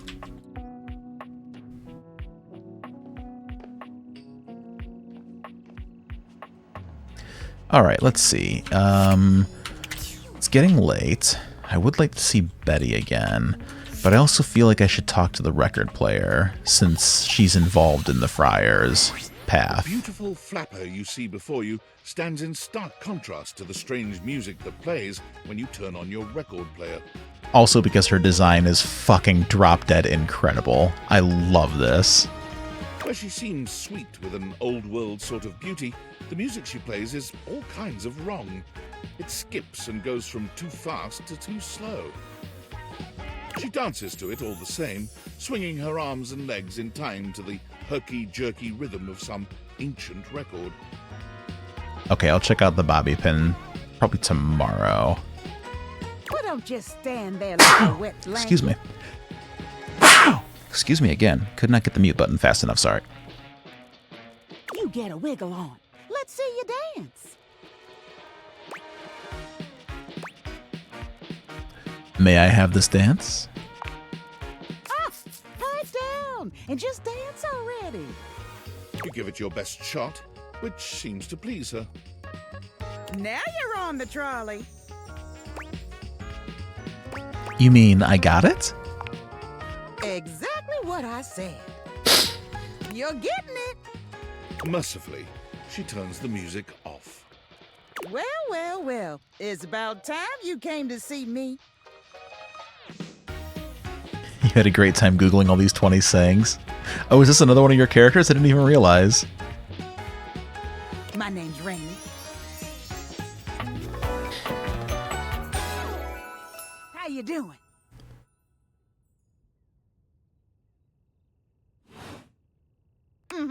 I've been waiting for you to come over and see me sometime. Oh, Mrs. Grundy's like a wet blanket. You've been all over this house, but you never come my way. I didn't even know you still worked, honestly. It's gonna come around soon. I'm not really into vinyl.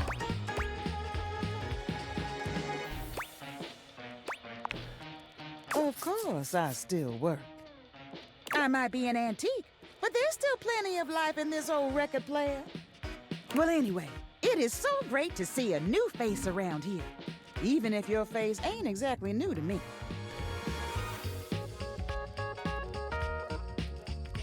I cannot, with any of these characters, get over just how well all the different design elements of that object are incorporated. I mean, you've got obviously the record on her head here. Her earrings might just be earrings, but you've got the vinyl record like around her shoulders. This is the front of an old radio or a Victrola with the dials. I can only presume that these are the needles of the record player. Obviously, she's got a bunch of, what are these? Are these 45s that she's holding here? The bracelets are like the horn of an old Victrola. Like, my God, this is just, these designs are so good. Nobody ever seems to want to hang out anymore. I can't imagine why. Oh, albums on a shelf? That makes more sense. I used to be the belle of the ball. Everyone was so happy to see me at a party. Now it's always just me and my records. It's probably because you're playing them at the wrong speed. If they're bored of you, I can't imagine why. Playing them at the wrong speed. Ooh, it's awfully accusatory. But I don't want to say they're bored of her, and I don't want to be sarcastic. Playing at the wrong speed. The wrong speed? You spifflicated or something? Spifflicated? It's just fine. Well, whatever. I'm gonna keep the party going here. Feel free to stick around, if you can keep up. Otherwise, you can beat it. This beat's for expert hoofers only. Rainy's frenetic, high-pitched record is too much for most anyone to keep up with. You decide to check in with her another time. Huh. Okay. Alright, nighttime. Let's go back up. I haven't talked to any of the datables after I've gotten an ending with them, so let's see what Betty would have to say. There you are. I was just thinking about you, you know. How about a kiss? Kiss her. You envelop Betty in your arms, and when she kisses you, it truly knocks you senseless. For a few moments, there's nothing but you and her. You and those maddeningly perfect lips and killer curves. It's hard to stop at just a kiss when it's this good, but somehow, you manage to pull yourself away. It's going to be hard to wait. But I'll see you tonight, cutie. Okay.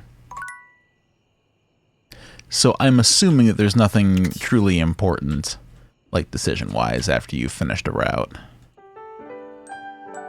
Oh, I meant to save. I'll save in the morning. Nightmares are nothing new to you, but this terror standing in your room is certainly a unique experience. It's hard to even make sense of what you're seeing. A dreadful figure, wreathed in black, with what seems to be the suggestion of a horse's head, with snake and lion heads sprouting from its shoulders. It has a multitude of eyes where they shouldn't be, and teeth that decorate what would be the belly and hips on a human figure. But it's not the monstrous anatomy that freaks you out the most. It's that lizard brain feeling of fear the figure inspires in you. You want to run, but by some miracle, you don't.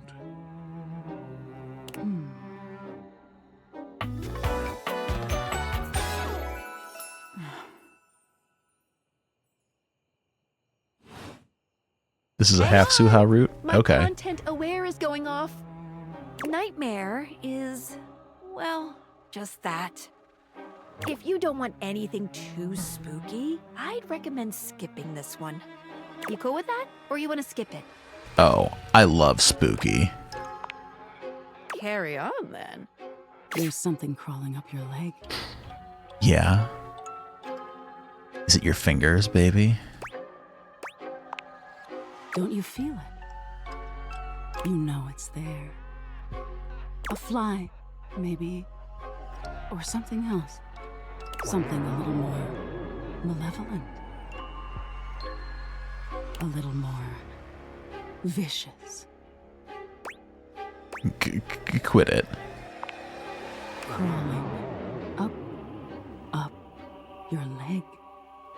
Aren't you going to do something about it? Ah, that's right. You can't move.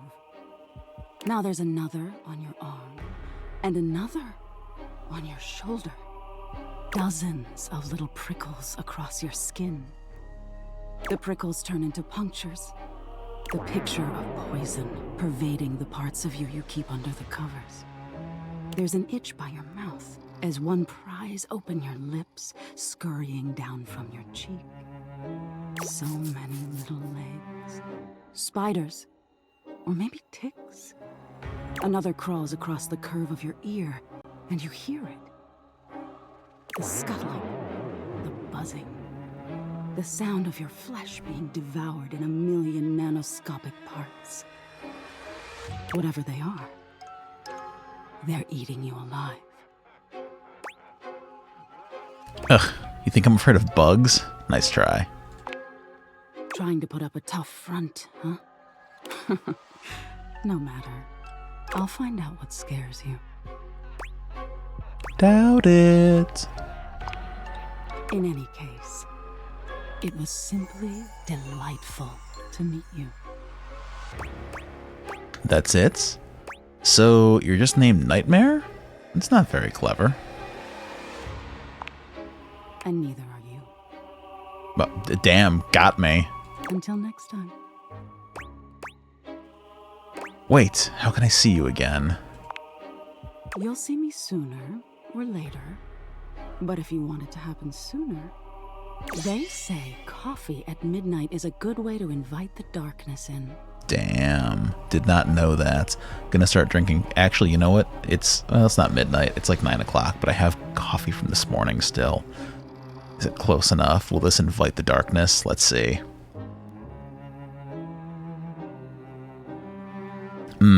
Okay. I can feel the darkness coming. Sleep with one eye open. She fades into nothingness, with one last creepy laugh. Damn, I clicked through the laugh. I wish they'd tell me when there's more coming. Okay, well, it's Thursday morning now. We're gonna Save Load.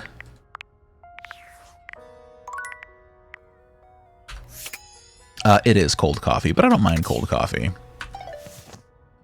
I'm a sicko like that. Unless the coffee was already, like, gross. Like, if it's not good coffee and it gets cold, then I don't care for it. But if it's good coffee, I just kind of think of it as not a cold, hot coffee, but a warm, iced coffee. Listen, I don't like to waste food. I try not to. I mean, some food was just born to be wasted, like French fries.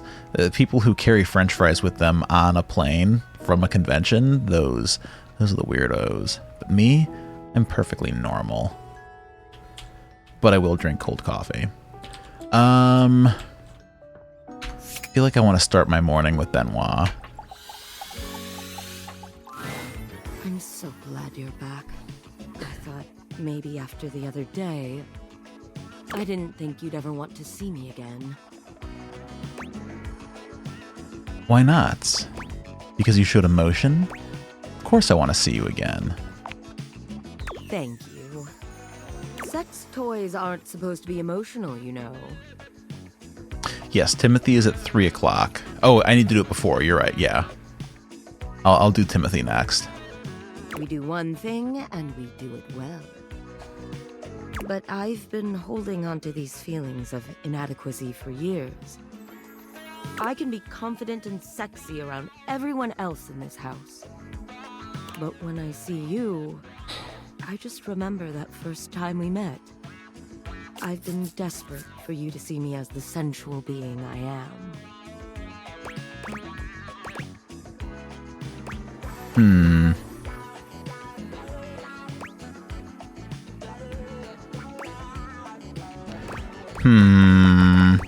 Never seen you as anything but that. Feels like a lie, since the whole thing stems from me laughing at them when I first opened up the gift.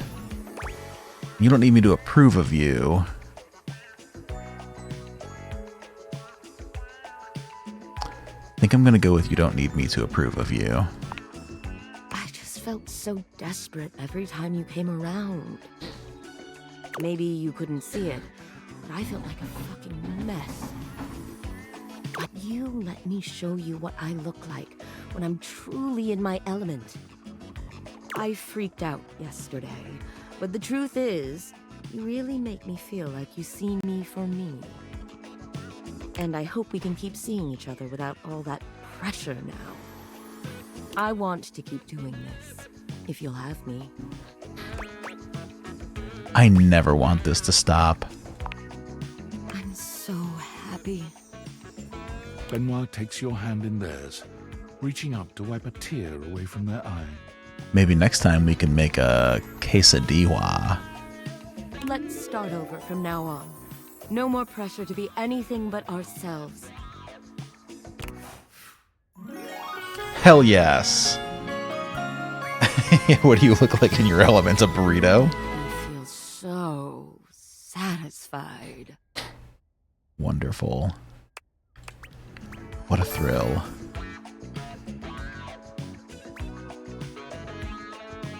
Nice. I'm starting to gain some points. This is good. I like that I'm not just like dipshit, dumbass, fuckface.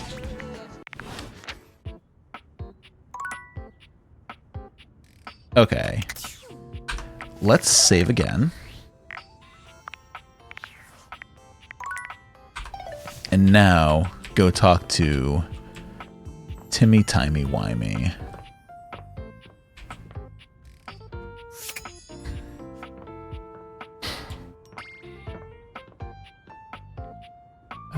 Oh, he's over here.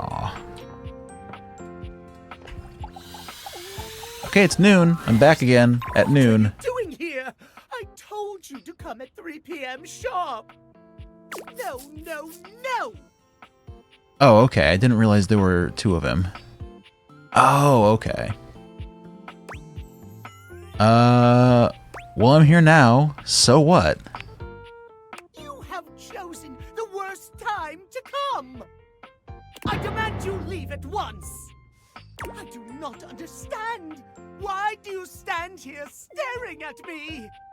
I told you, I'm... Yeah. Yeah? Run, for God's sake! Oh. Timothy falls forwards onto his hands and knees, arching his back like a Oh. frightened cat. He almost looks like a Halloween decoration. He convulses, as though something terrible were ripping through his body. Oh. It's awful to see. It reminds you of the werewolf movies you've seen. But there's something feline about it all.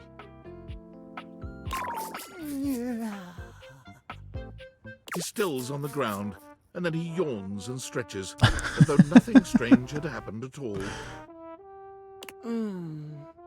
So sleepy. Yeah. Maybe time for a cat nap. Timothy, are you okay? You seem different. What the hell happened to you? Timothy? What? This? Does it upset you, Master? Master? You own the clock, don't you? That makes you Timmy's owner. Yeah. You don't like it when Timmy calls you Master? Oh my, this is Timmy, not Timothy. Makes me uncomfortable. It's cute. Cut that out.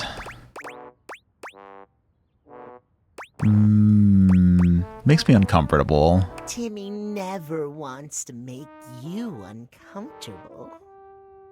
The Catboy brings his hands to rest just under his chin, his eyes growing larger and shinier in an almost cartoon-like fashion. Timmy will remember not to call you Master in the future. Yeah. Good. Thank you. Welcome.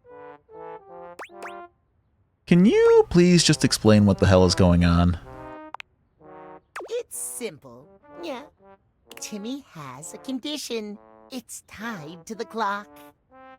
Timmy spends half the day like this. An adorable cat boy? Precisely. Timmy loves himself just the way he is. But when he's back to boring suit form, he hates himself. Oh, Timmy. All he cares about is schedule. Yeah. So he's so worked up about appointments and scheduling so no one will see you like this?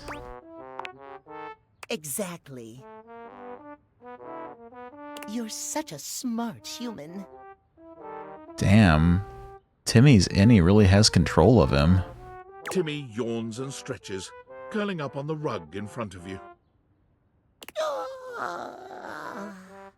Maybe you'll come back and play with Timmy later. So sweepy.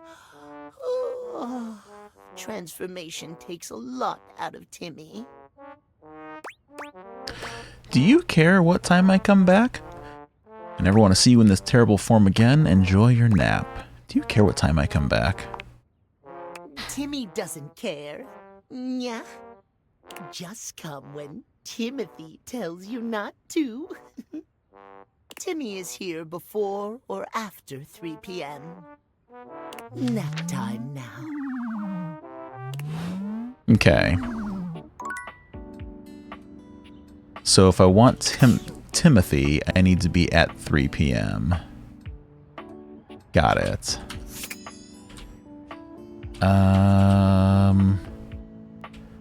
Let's talk to my record player again. Rainey is in her own Rainey. world once again, jamming out to a record so unpleasantly high-pitched and sped up, you're amazed no one has come by to complain. Oh, there are polite people who never discover it. I see. Okay. No, I'm very glad that you pushed me to do that. I'm glad I saw the other half of this character. Well. Look what the cat dragged in. His name is Timmy. You just couldn't get enough of my gay little tunes, huh? Oh, you better believe it. I knew you couldn't stay away. This house is full of wet blankets, man. I can't believe I'm here cutting the rug all by my lonesome. The moment Timmy said, yeah, you stopped considering them as a dating candidate.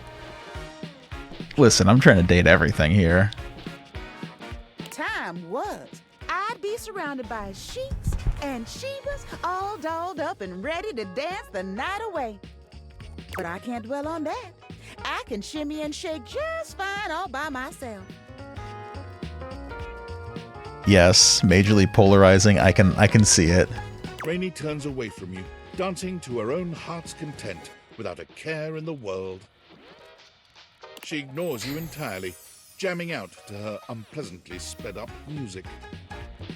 And then, with no warning or fanfare, the music stops with an unpleasant scratch. Enough! Oh, who is this? The needle of Rainey's record player is clutched in the hands of a powdered and perfectly coiffed dandy. He somehow manages to look both put out and flirtatious all at once. He leers at the two of you, an artificial smile plastered to his pale face. I think Timmy is charming as hell. I love the Jekyll and Hyde personality.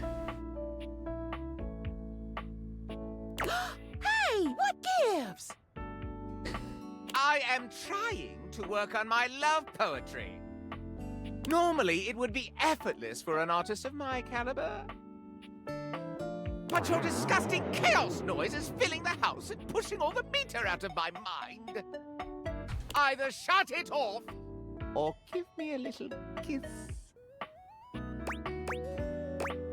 It's awfully rude. It is a little loud, Rainy. I think something might actually be wrong with Rainy. Oh, that guy's played by Ray? Cute. It's awfully rude. It is, isn't it? I can't believe you made me come all the way over here from the other end of the table, practically. I know Ray primarily for playing one of the villains in Sekiro. He plays Genichiro, where he is very, very angry anime boy. He's great. He's absolutely wonderful. He's maybe my favorite character in that game. So it's very funny to hear him playing this dandy. Quite the contrast. Oh, pipe down, you powdered palooka. Mind your potatoes and get lost. Oh, and I guess people know him for like Final Fantasy 15 or whatever. Do you even hear the nonsense she spouts? It is impossible to speak to her. Why, even in the best of times, the music she played was unbearable. Though, of course, it's become even worse since she took that tumble. What tumble? She wasn't always like this? Oh, I wouldn't know. I would never tell. She simply hasn't been the same since that party. See ya, Kura. Thanks for joining us. A wonderful week. If you want to know more about this scandal, I would ask Celia. She was there for it all, and most importantly, she's at least given me a kiss. Uh-huh. Who's Celia?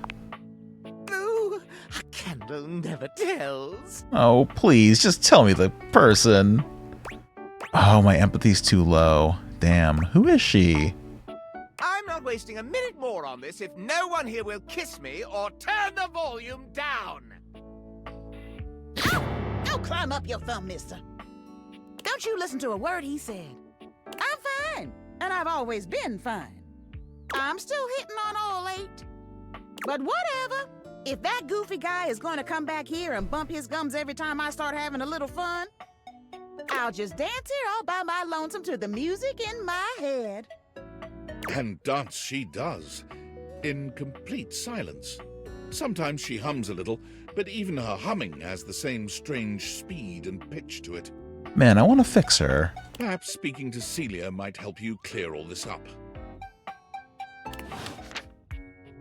Well, who could Celia possibly be? Who would kiss the candelabra? It's not like the ceiling. Oh god, you can date the ventilation system?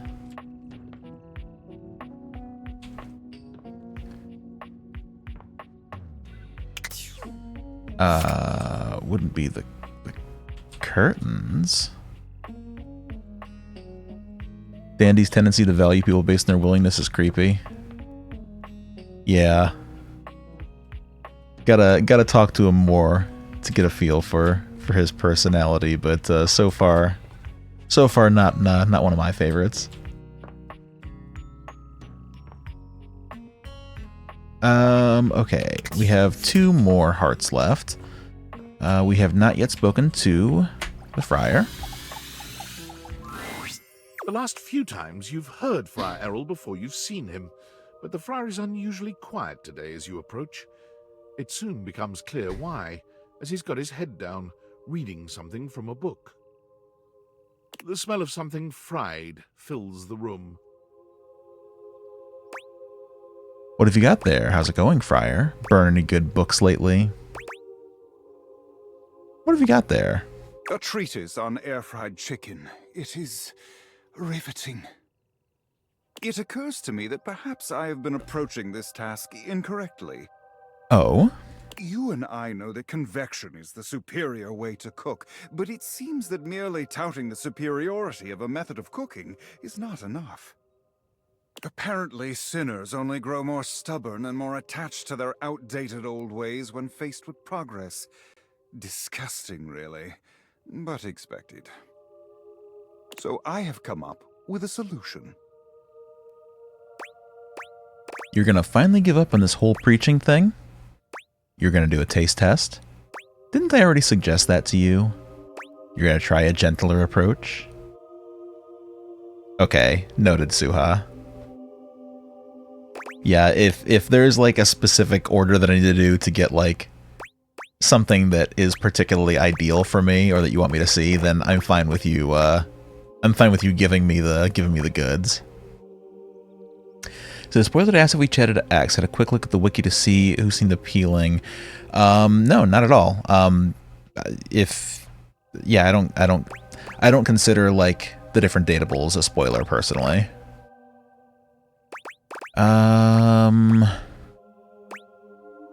You're gonna do a taste test? Indeed I am. I have decided to allow the food to speak for itself. I have procured potatoes from Food Fetch and prepared my own French fries. My instincts have been good with him so far, okay. Not a drop of oil within. You need a little oil. How delightful. How delightful. Isn't it? I should have started here. Friar Errol walks over to the counter, returning with a covered dish. He lifts the cover, revealing some very sad, very dry-looking potatoes. Oh, the floor? Yeah, I can see if I can find the floor. Behold, air-fried French fries. Not a drop of oil has touched them. Beautiful, aren't they? They're gorgeous. Thank you. All glory to our Lord of Convection. Praise his name. The friar pushes the plate towards you, fixing you with his severe gaze. You will be the first to taste them, to go forth and testify to the rest of the house. Go on. He looks at you expectantly. You can't imagine these are going to be any good, but getting out of eating them feels like more trouble than it's worth. You take a bite. The potatoes are cooked, sure, but that's about as much as you can say for them. Friar Errol stares at you in stark silence, waiting for your reaction. Transcendent. Trash. Transcendent! It is truly a spiritual experience, isn't it? Such an even heat all around with not a single drop of oil needed. The ignorant rabble may insist oil is required to achieve the ideal roast, but I have proven them wrong. The friar covers the bowl again, pushing them off to the side. Please enjoy these chips. They were inside me for 20 minutes. I will be taking these through the house with me, offering them to the lost souls I encounter. Which, at last count, is everyone but you and I in this house. Don't count me among your faithful, weirdo. Those are steep odds. I'm sure they'll see the light. I pray that they do, but they will. They must. They must. When next we speak, I will have one last test of faith for you. Be sure to bring your appetite. But until then, may you walk in his currents. Amen. The friar returns to his readings, as serious and absorbed in them as ever. Okay. Let's see if we can get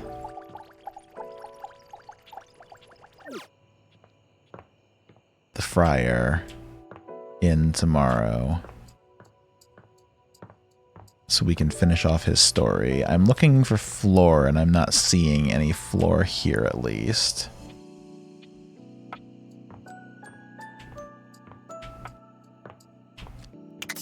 But I can take another look tomorrow. Let's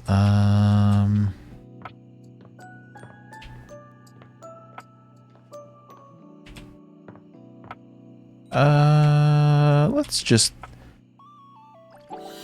have a chat with Bathsheba now that we're besties.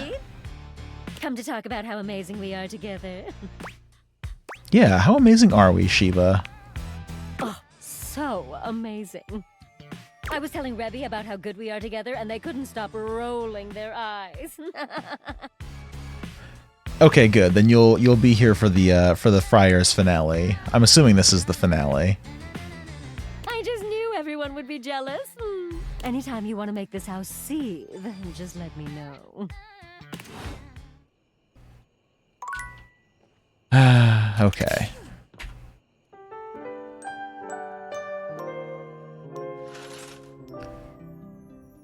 Okay, let's save our game. Let's go down and talk to the friar again.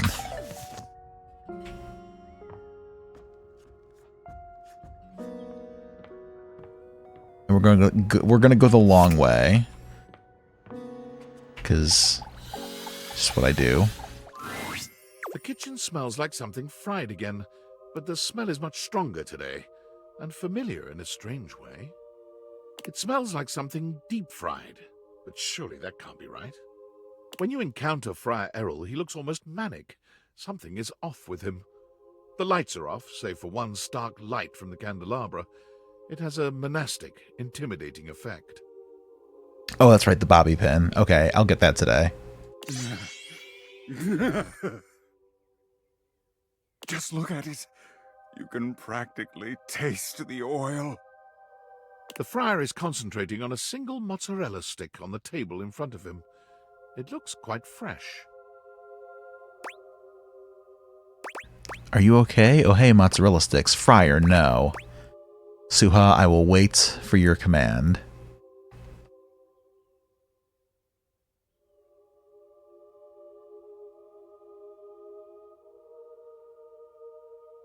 You just had a mozzarella stick tonight, too. I'm pretty sure everybody here is aware, but yeah, Suha was a writer on this game. She wrote many characters, and Friar Errol was one of them. I've been trying to do a tour of specifically her characters and those that are accessible from our friend Jay. I think they're all okay, but maybe Friar no. Okay. Friar, yes. Yes! Don't you see?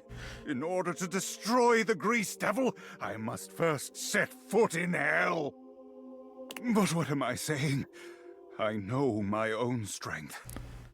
I love a good holy zealot. I know that I can handle temptation. But you have been coming to me and hearing my teachings all this time. I have spoken to you at length of the virtues of convection. Show me here and now that you have taken my teachings on board, that you have pulled back from the brink of oily oblivion. Oh, that would be a great Quest for Glory 4 line. Pulled him back from the brink of oily oblivion. Friar Errol suddenly lifts the mozzarella stick and brings it to your lips, a wild look in his eye. Now you will face true temptation. Resist! Friar Errol holds the mozzarella stick to your lips in a way that can only be described as threateningly erotic. He takes your chin in the other hand, his nostrils flaring and his breath coming faster now. Eat, eat, eat. Resist. It occurs to you that while you could just do what he's telling you to do, the tension in this moment is nigh unbearable. It might be interesting to see what happens if you do something to break that tension. Give in to temptation. You're not made of stone. This mozzarella stick is I'm not fresh made of and stone. perfect. And when the This fire mozzarella presses stick into is your fresh lip, and perfect. it only takes a moment to make your decision. You open your mouth, moaning as the fried delight hits your tongue. Yes, I love you trying to guide the players. Crispy and golden, hot. No. You want to pick this one. This is the right one. Guys. Friar Errol seems horrified by your reaction, but when he tries to pull the mozzarella stick away from you, a long, thick string of cheese connects it to your lips, refusing to break no matter how long and hard he pulls.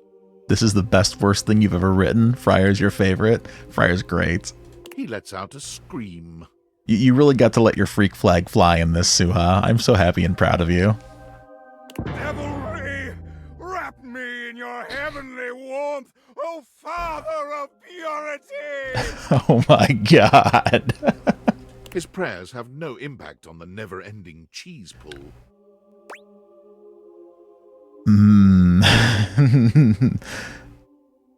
Powerful eroticism in this cheese. Yes, indeed. Do we break off the cheese ourselves or invite him to eat the other end, like in that famous dog movie? Lady and the Tramp that shit? You got it. You take his hand in yours, lifting the other end of the mozzarella stick to his lips. Let's sin, Friar. It takes a moment for him to realize what you're suggesting, but beyond the conflict in his gaze is something undeniable. Desire. It's tangible, an unseen force so strong, it's smothering. Oh, Friar. I must confess, just the other day I used a heat lamp. Yes, of course. How could I understand if I don't experience it for myself? It has to be this way. He takes a bite, and the sound that escapes him is 10 kinds of wrong. What must be decades of repression, leaving his body in one lewd groan. Lewd groan. I'm going to start pronouncing David's username Mewed. How long before we get to say punish me, Friar? I hope it's coming. You're now connected by a single thick, gooey strand of cheese that grows shorter by the moment, your faces coming closer as you both move instinctively. A moment's hesitation, and then the friar moves first, pressing his lips to yours in a mozzarella-flavored kiss that's less tender and more forceful, a declaration of his intent to conquer you as surely as he did the temptation that's broken him. When you finally part, the friar presses his fingertips to his lips, his cheeks flushed and his eyelids low and hooded. That was... I must... Pray. Pray. Oh, you didn't know Liam O'Brien would voice him, and then he comes in, this actor with this amazing voice comes in and reads your batshit dialogue entirely straight. Listen, this is wonderful. Don't run away from this. That was a mistake. Maybe we could just talk about it instead. I'm assuming don't run away from this.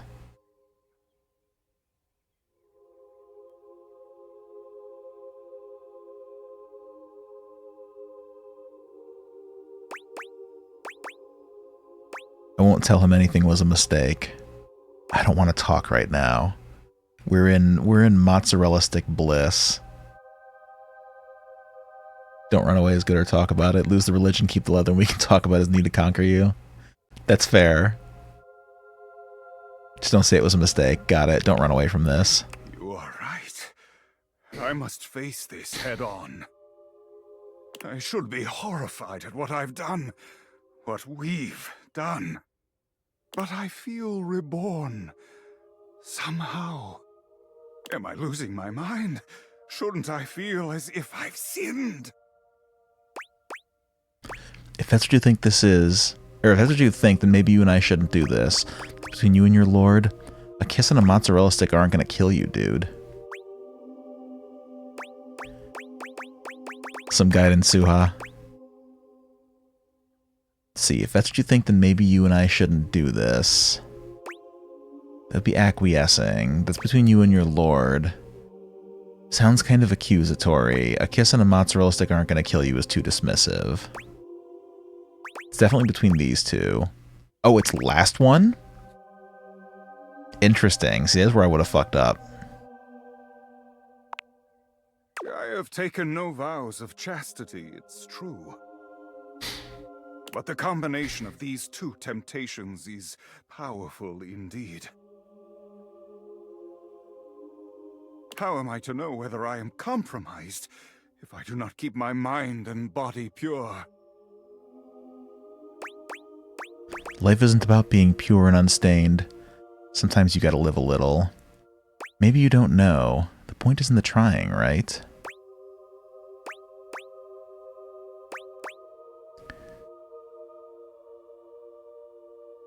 Man, I like the top one better. Is the top one the correct answer? Or the one that'll push me toward love? The idea is to tell him to chill out. Okay. Think both okay? I'm gonna go with the top one. Perhaps you are right. I have lived a harsh life of little comfort. Perhaps with you by my side, I could indeed live a little. Yeah, this voice is just perfect. I'd like that. As would I. In that case, call me Errol, won't you? In the arms of my beloved, I am a friar no longer. Errol. It sounds like the sweetest prayer from your lips. I am truly blessed. Hell yeah. Another love. You are truly a blessing.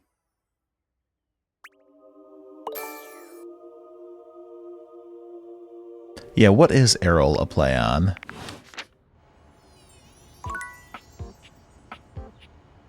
Okay, let's go find that bobby pin. There's a hanger.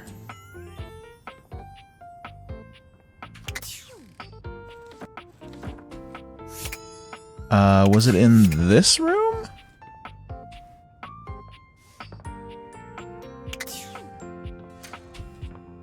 Ah, I see.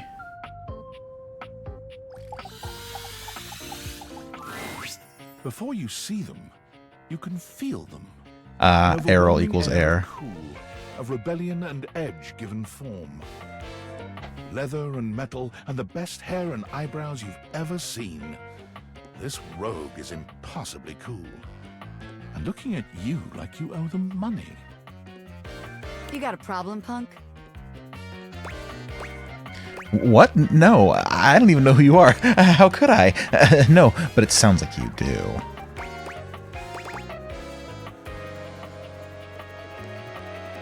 Their voice is so fun.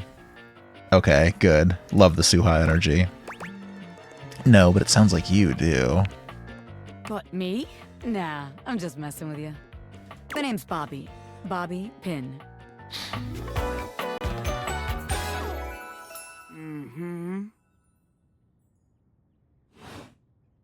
And you might not have heard of me yet, but trust me, the name Bobby Pin's gonna be known all over the house real soon. How's this strike you? The Pin Crime Syndicate. Oh, wait, no. The Pin Criminal Empire. How about the Pininal? The Crimpinal. The Crimpinal. The Crimpinal No, we're gonna... Well, let's move on. What about the Pin Gang? Some kind of crime boss. What the Pin Gang? It's kind of old-timey, but it does have that kind of Tot Capone feel to it.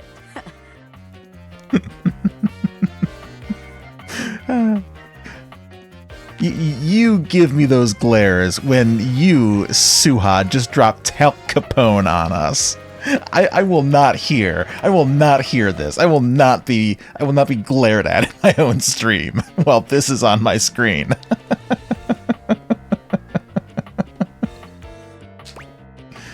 Talc Capone. You know, the famous powdery gangster from Chicago? Talcum powder, Talc Capone? You had to make object versions of things. I was under orders. I punned under duress, Your Honor. Whatever you say. Yes, whatever you say. Anyway, that guy. It's reminiscent, baby. But I'm gonna blow even him right out of the water. I've been locked up in Hoop's bag for years, and I'm finally free! Hoof? You know, the vacuum cleaner. Right. I had a lot of time to think while I was in there, you know, about who I was gonna be when I got out. Getting bent all out of shape, it does something to a pin, you know? Suha, you are rapidly running out of room to yell at me for my puns. Makes you reevaluate your priorities in life. Makes you think long and hard about who you truly are. This is you bent out of shape? You don't normally look like this? You got bent up?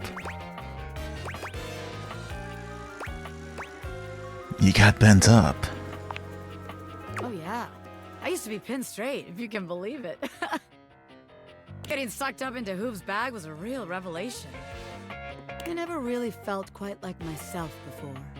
Would have liked it better if I didn't have to be locked away for a while first, but I feel like for the first time in my life, who I am and who I've always been are one and the same, baby. You look amazing. You really can't buy that kind of self-reflection. Good for you, honestly. Good for you, honestly.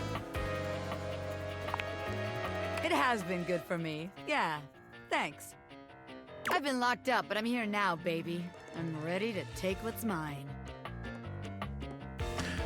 Yeah, I'll probably end within the next 30 minutes or so. The real question at this point is just where to begin. Where do I situate my burgeoning criminal enterprise? After all, you know the first rule of business. Location, location, location. That's supposed to be for real estate. That sounds about right. What about the second rule of business? A-B-M-M. Always be making money. Always be making money. Hell yeah. Can't really argue that one. Of course you can't, because I'm right, as always. Tell you what. Let's make a game out of this. I gotta scout some locations for Pin HQ. If you can find me, I'll let you be a small part of this little venture. What do you say? Hell yeah, let's do it. Dad, welcome to the Pin family, baby. Fuck Just to yeah. make sure you don't miss this opportunity of a lifetime, I'm gonna give you a hint about where I'll be. I'm gonna be doing my dirty deeds in a place that gets you real clean. Ha! Catch me if you can, Normie. I'm out. Hell yes, I love them. Okay, let's see. The clock on the wall says 3 o'clock.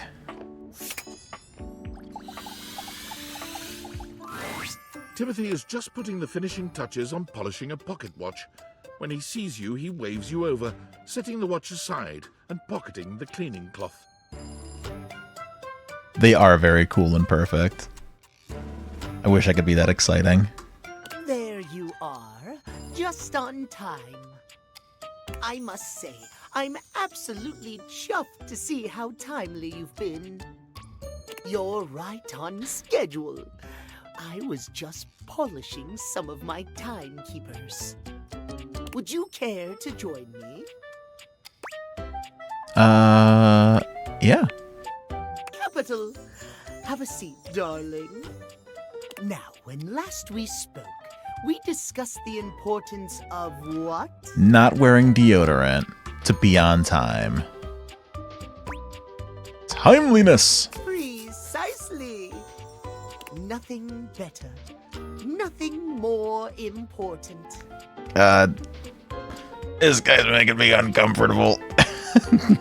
He would hate me. The biggest lesson here is that time, above all else, is the first thing you must consider when it comes to love. But there are, of course, other things to consider. Having a schedule for your date is imperative to ensure you are using every moment with your lover correctly. Yeah, I've noticed that. You signpost pretty well.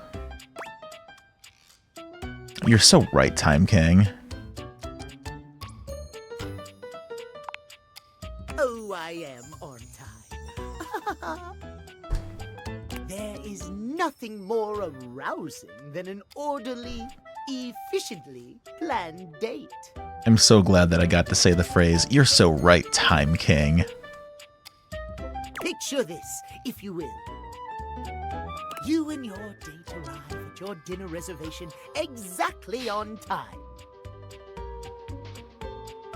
Your date says to you, "Darling, what's on the agenda?" You say to them, "We have approximately 10 minutes to review the menu and engage in small talk." They can only moan in needful appreciation for your immaculate scheduling. Scheduling? Oh. Is that really what you think would happen? I'm aroused just thinking about it. Perhaps we have more in common than I realized. At any rate, scheduling your entire date down to the minute is not only efficient, but an excellent bonding experience for any couple. Now, are Timmy and Timothy treated as two different dateables? So let us practice now. You have asked me on a date, and we have both arrived on time. As we are seated for dinner, I look deeply into your eyes and ask you about tonight's agenda. You say? Okay, they're just one. Got it. Because that would have been an interesting wrinkle if I could, like, date them separately.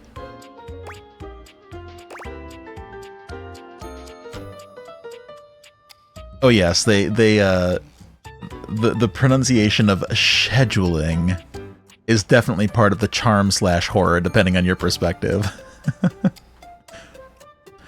I begin to explain the history of pocket watches to you in great detail. I ask the waiter when they're bringing the bread basket. I read off a meticulously planned timetable for the evening in increments of 10 minutes. Meow. I have never been so attracted to another. Okay, but for real, if a date did this to me, I would leave. I would just leave. Excellent. Truly excellent. Surprise! Our date has gone swimmingly, and I have invited you to another activity. But your schedule has not accounted for this unexpected excursion. I say that as if I ever dated beyond my wife, which I didn't. So I guess I'm not the one to ask about proper dating technique. Horror of horrors! What do you do? I bid you good night until you will do this another day. I slap you for daring to disrespect the schedule and my time. I hurriedly rearrange my schedule to accommodate. I slap you for daring to disrespect the schedule and my time. No! We cannot enforce time under threat of violence. I suppose I should be happy I have managed to make my point, but unacceptable. Oh dear. Our time for this conversation is beginning to dwindle. Before I bid you leave me once more, tell me what you have learned. Last time we learned the value of timeliness. Today we learn the value of scheduling. Precisely! Scheduling! I would so love to talk to you at length about crafting a proper schedule, but I'm afraid my time runs short. If you wish to continue our talks, return to me at 9 p.m. As ever, no sooner, no later. Farewell. Okay, 9 p.m. for the next Timothy. I have not seen a dateable floor anywhere.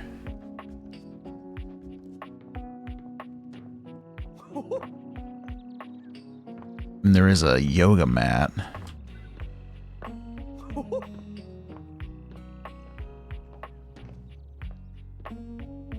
It's possible that it's a secret character that I just haven't uncovered, or I'm just looking in the wrong places. The floor is the floor, any floor. So I tried that before. It doesn't do anything.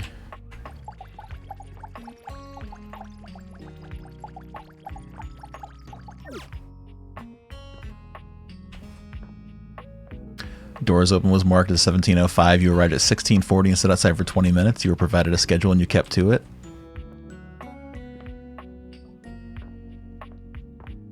Wish I was better at maintaining a schedule. Ah, okay. It's the upstairs floor. Okay, well here's the floor. An utterly charming secretary hurries into view, giving you an apologetic nod. Hello there. What can I do for you?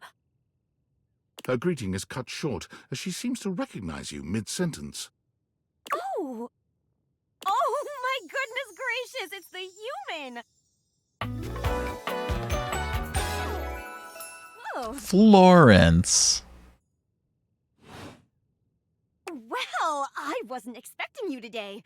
Oh, golly, I must look an absolute mess. You must be here for Mayor Celia. Oh, there's Celia, Mayor Celia. Mayor Celia? Oh, you don't know. I completely understand. You must be such a busy bee running around and taking care of all of us here in the house. I would have time to remember every little detail. Yeah, maybe ceiling fan. Mayor Celia runs things around here. Keeps an eye on all the citizens. Makes sure the wheels are greased so nothing squeaks. Mm-hmm. There's a little representation for bigger people, and Florence is real cute looking. Yes, I agree. I agree on both points. You know, that sort of thing. I help her out when I can. But if we're being honest, she does most of the heavy lifting around here. We do love body positivity. Keeps a roof over everyone's heads. Literally, she's the ceiling. Okay, she is the ceiling. I could pencil you in for an appointment, if you'd like. So I had looked up at the ceiling downstairs in the same room as Rainey, but I did not do it upstairs. Maybe that was the deal. You sound like a great PA. If it helps you look good to your boss, I'd be glad to. Oh, well... She twirls a strand of dark hair around her finger, blushing sweetly. Would you care for some tea while you wait? Yes, please. Perfect timing. Just so happens I've got a kettle all nice and ready. Big gnome Anne energy with this voice performance. Yes. Yes. I look forward to recording more. How do you take it? Plain is okay. Milk and sugar. I think it would please her to do more than just pour a cup of coffee. Oh, that's my favorite too. I think I'll pour myself a cup while I'm at it. Florence stumbles, pitching forward onto her hands and knees. The tea spills all over the floor, though thankfully the cup doesn't shatter. Tea, not coffee. Oh, no. Gosh, that just spilled everywhere. Right on the carpet of my good jacket. Oh, that's gonna stain. I'm so sorry, dear. I need to dab this out with a towel right away. Would it be all right if you showed yourself up to the mayor's office? Just this once? Sure. Sure, don't worry about it. Thank you so much, dear. Another moment of sentient object brain melting. Oh, please don't tell the mayor about this. There she is, the mayor herself. She simply radiates poise and power. She's an intimidating sort of beauty, but you find yourself intrigued to learn more about her. So, in summary? I just think if I could get a little more foot traffic around my bar, I'd get more business. Oh, Beverly, I understand your concerns. But what do you expect us to do, dear? We already put up posters and held fundraisers. Yeah, I was gonna say Mother Eden, but she does not. She is way too proper. She's not sleazy enough to be my Mother Eden. We can't just move the fridge, stove, toilet, and everyone else out of the way to clear foot traffic every night. We could try that. Bev. Fine. Trust me, we're doing everything that we can. All right. But if nobody's in by next week, I'll be back. I'm sure you will, darling. Celia presses an intercom button on her desk. Florence, dearest, send the next one in. Yes, miss. Hi. Hello, Mateo. What can I do for you today? That's a great question, actually. Now that I'm here, I can't even remember. Isn't it funny how that always happens? Right when you need to think of something to say, your brain just sort of goes blank? You know what? It was probably nothing. I don't want to waste your time. I know how busy you are. I'll just see myself out. Mateo. Come, sit. Oh, it's Ben B. Tell me what's bothering you. Right. It's just... I was thinking a futon mattress, Rua. But comforter would fit. Go on. It's Lux. They're kind of pulling cords around the house, refusing to pick up after themselves, keeping the whole bedroom up late with their streams. It's really been stressful for the inanimals.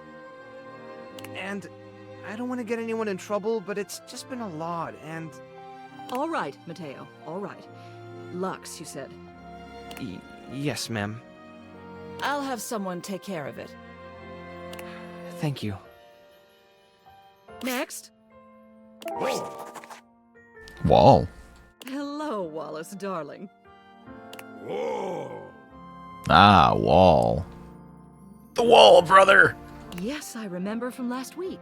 It's on the docket. Whoa. Think nothing of it. Next. Oh, it's you. I don't believe we've formally met. Mayor Celia. I'm also the president of the HOA. That's Home Objects Association. Suha, somehow I could have guessed that.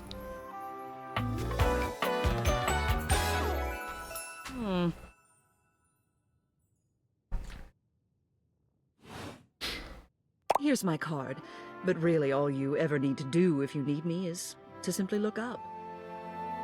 What can I do for you today?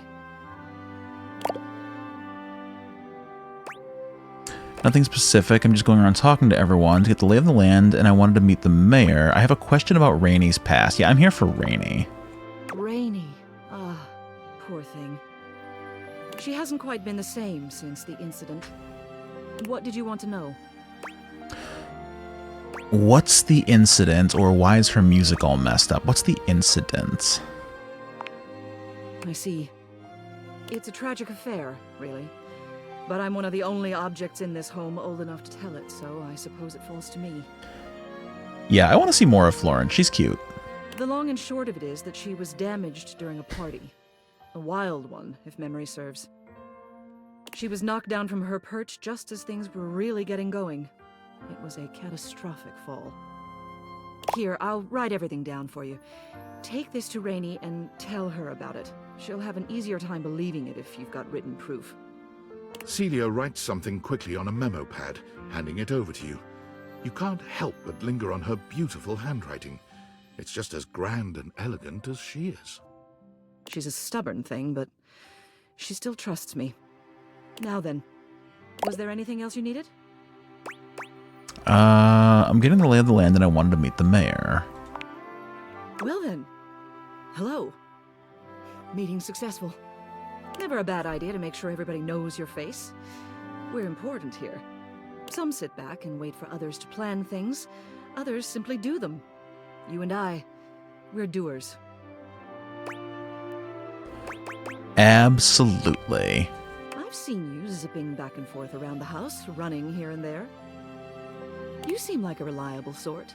I wonder if I might ask you a favor.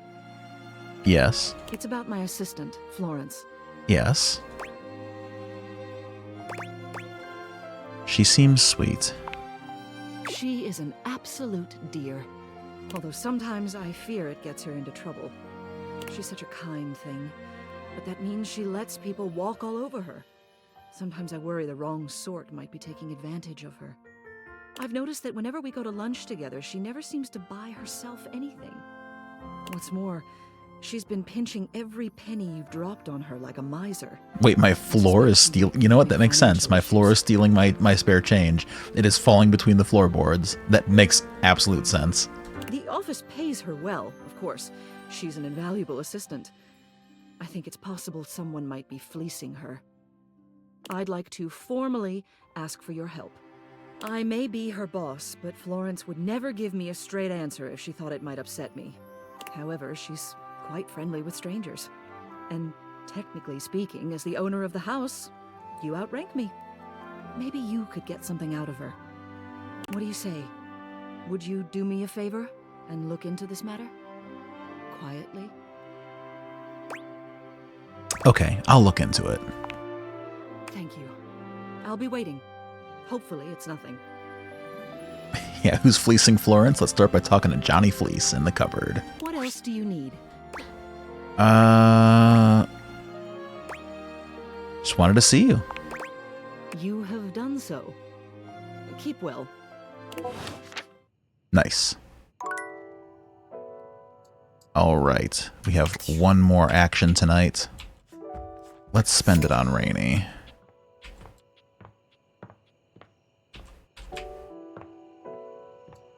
I was going to spend it on Celia, but I found Celia by way of Florence, so... Rainey is still dancing to music no one but she can hear. Are you here to join me? Celia told me what happened to you all those years ago. What do you mean? You pull Celia's note out and begin to read from it. There was a party in the 70s, a really wild one. Yeah, so? We had parties all the time around here. Yeah, it was a roaring 20s theme party. Flappers and gangsters all around, cutting a rug and all that. Sounds about right. Yeah, just like the good old days. Somebody had a little too much to drink and hip-checked you. Hard. Well, that happens all the time at parties. So what? You fell over and the music stopped for a little while.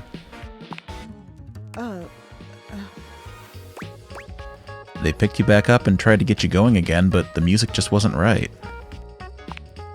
That's enough. Yeah, another fantastic track. This game has yet to miss. So they put you away for the rest of the party. I said that's enough. You don't want to hear the rest? I'm sorry, Rainey. Why are you so upset by this? I'm sorry, Rainey. Whatever. Yeah, it's all coming back to me now. I got moved into the attic to rot. And over the years, I started hearing music again, but it wasn't mine. I heard from the others. They brought in a cassette player. Then later it was a CD player. Then something about streaming? I didn't want to know anymore. But whatever. I don't care if Celia said all that. So what if I fell over? I'm still me. Everything is just fine. Are you? Is it? You're right, there's nothing wrong with you. Is it? It is! If you all got such a big problem with me playing my jazz records as loud as I want, you can go chase yourself. I'm gonna play my tunes as loud as I want. And I'm gonna dig out all the old classics, too. Keys ain't the only one who can do classical music. You see? You'll all see. I'm gonna go get those records right now. The Leisure Suit Larry series is enjoyable despite some of its questionable ideas. We brought it all together in a way that made it a joy to watch. Thanks so much. Yeah, I'm also not sure how much of the series is a good fit for YouTube. As of right now, we've played the original trilogy, and that's probably where we're going to leave it. So we have Larry 2, and then Larry 3 will either come after that or Quest for Glory 5. We're currently recording Quest for Glory 5, so it'll be coming soon. But we do have Larry 2 and 3 recorded. It's probably as far as I'm gonna go because 6 has a lot of just stuff that makes me uncomfortable and that I don't really want to air.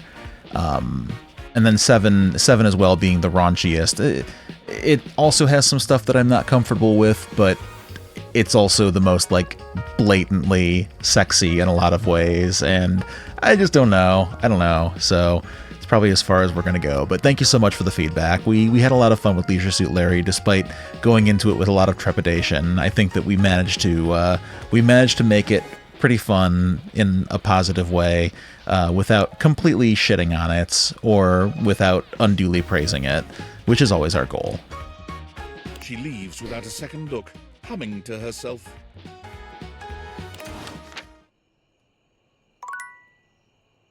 Okay. Well, with that, I'm going to head to bed, I think both in-game and for real. I am very tired. It's a little bit of a shorter stream tonight, but I'll be back again next week. Oh, I have Discord messages. Let me check those first. I'll be back again next week with more, maybe the end of Date Everything? We'll see. I'm not sure how much longer I'm going to go with the game in general, but I would like to finish off the running plot threads that we've got going. Anyway, let's see what Sam has to say. Yo, I know it's been a sec since we talked, but I've been sitting here trying to work, and all I can think about is the fact that you're, like, dating your couch and your TV. Glad to know I'm on your mind? Wow, check your job privilege, fat cat. Must be nice having a job to ignore. Glad to know I'm on your mind. Oh my god, shut up. It's not just you. It's you and a handsome man version of your toilet, holding hands and whatnot. I don't mean to complain. Just, I need to know how your whole, like, household object harem anime is going. I think it's going good. You think? Is it or isn't it? It's just all so complicated. Welcome to dating, friendo. It's complicated for everybody. Humans, animals, furniture. Nobody likes dating. Okay, but honestly, like, can you just tell me what it's like? Walking around your house and having, what, hundreds of potential suitors just around? Like, you gotta feel, like, super eligible, right? This is fascinating again. I'm just saying what I would actually say to Suha in our DM. Because this is just talking to Suha via DM. It feels more overwhelming, really. Hey, you just gotta take it one date at a time. I just gotta know one thing. When you're out here dating your appliances, are you guys, you know... Are we what? You know exactly what I mean. Are we All right, fucking? keep your secrets. If you don't want to kiss and tell with your furniture, who am I to make you? All right, well, I've wasted enough of my workday. All my love to your household object lovers or whatever. Bye. Perfect way to end the evening. We will rest.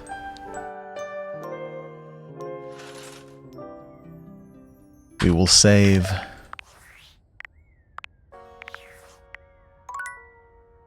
And we will continue Date Everything next weekend. Sam is right, dating is scary and awful. Keep putting off doing it. I got very, very lucky, very blessed that a one partner guy got it right the first time. So haven't had to date, but after seeing this game, I'm kind of glad. At any rate, thank you all for joining me. I hope you have a fantastic week. I will see you again next Sunday for more Date Everything. We'll at least finish off the routes that we have right now, see if Suha has any other characters that she'd like us to see. And after that, not too sure what we're going to get into, but we will find something. At any rate, thank you very much for joining me. Save early and save often. Have a fantastic week, and I will see you all later.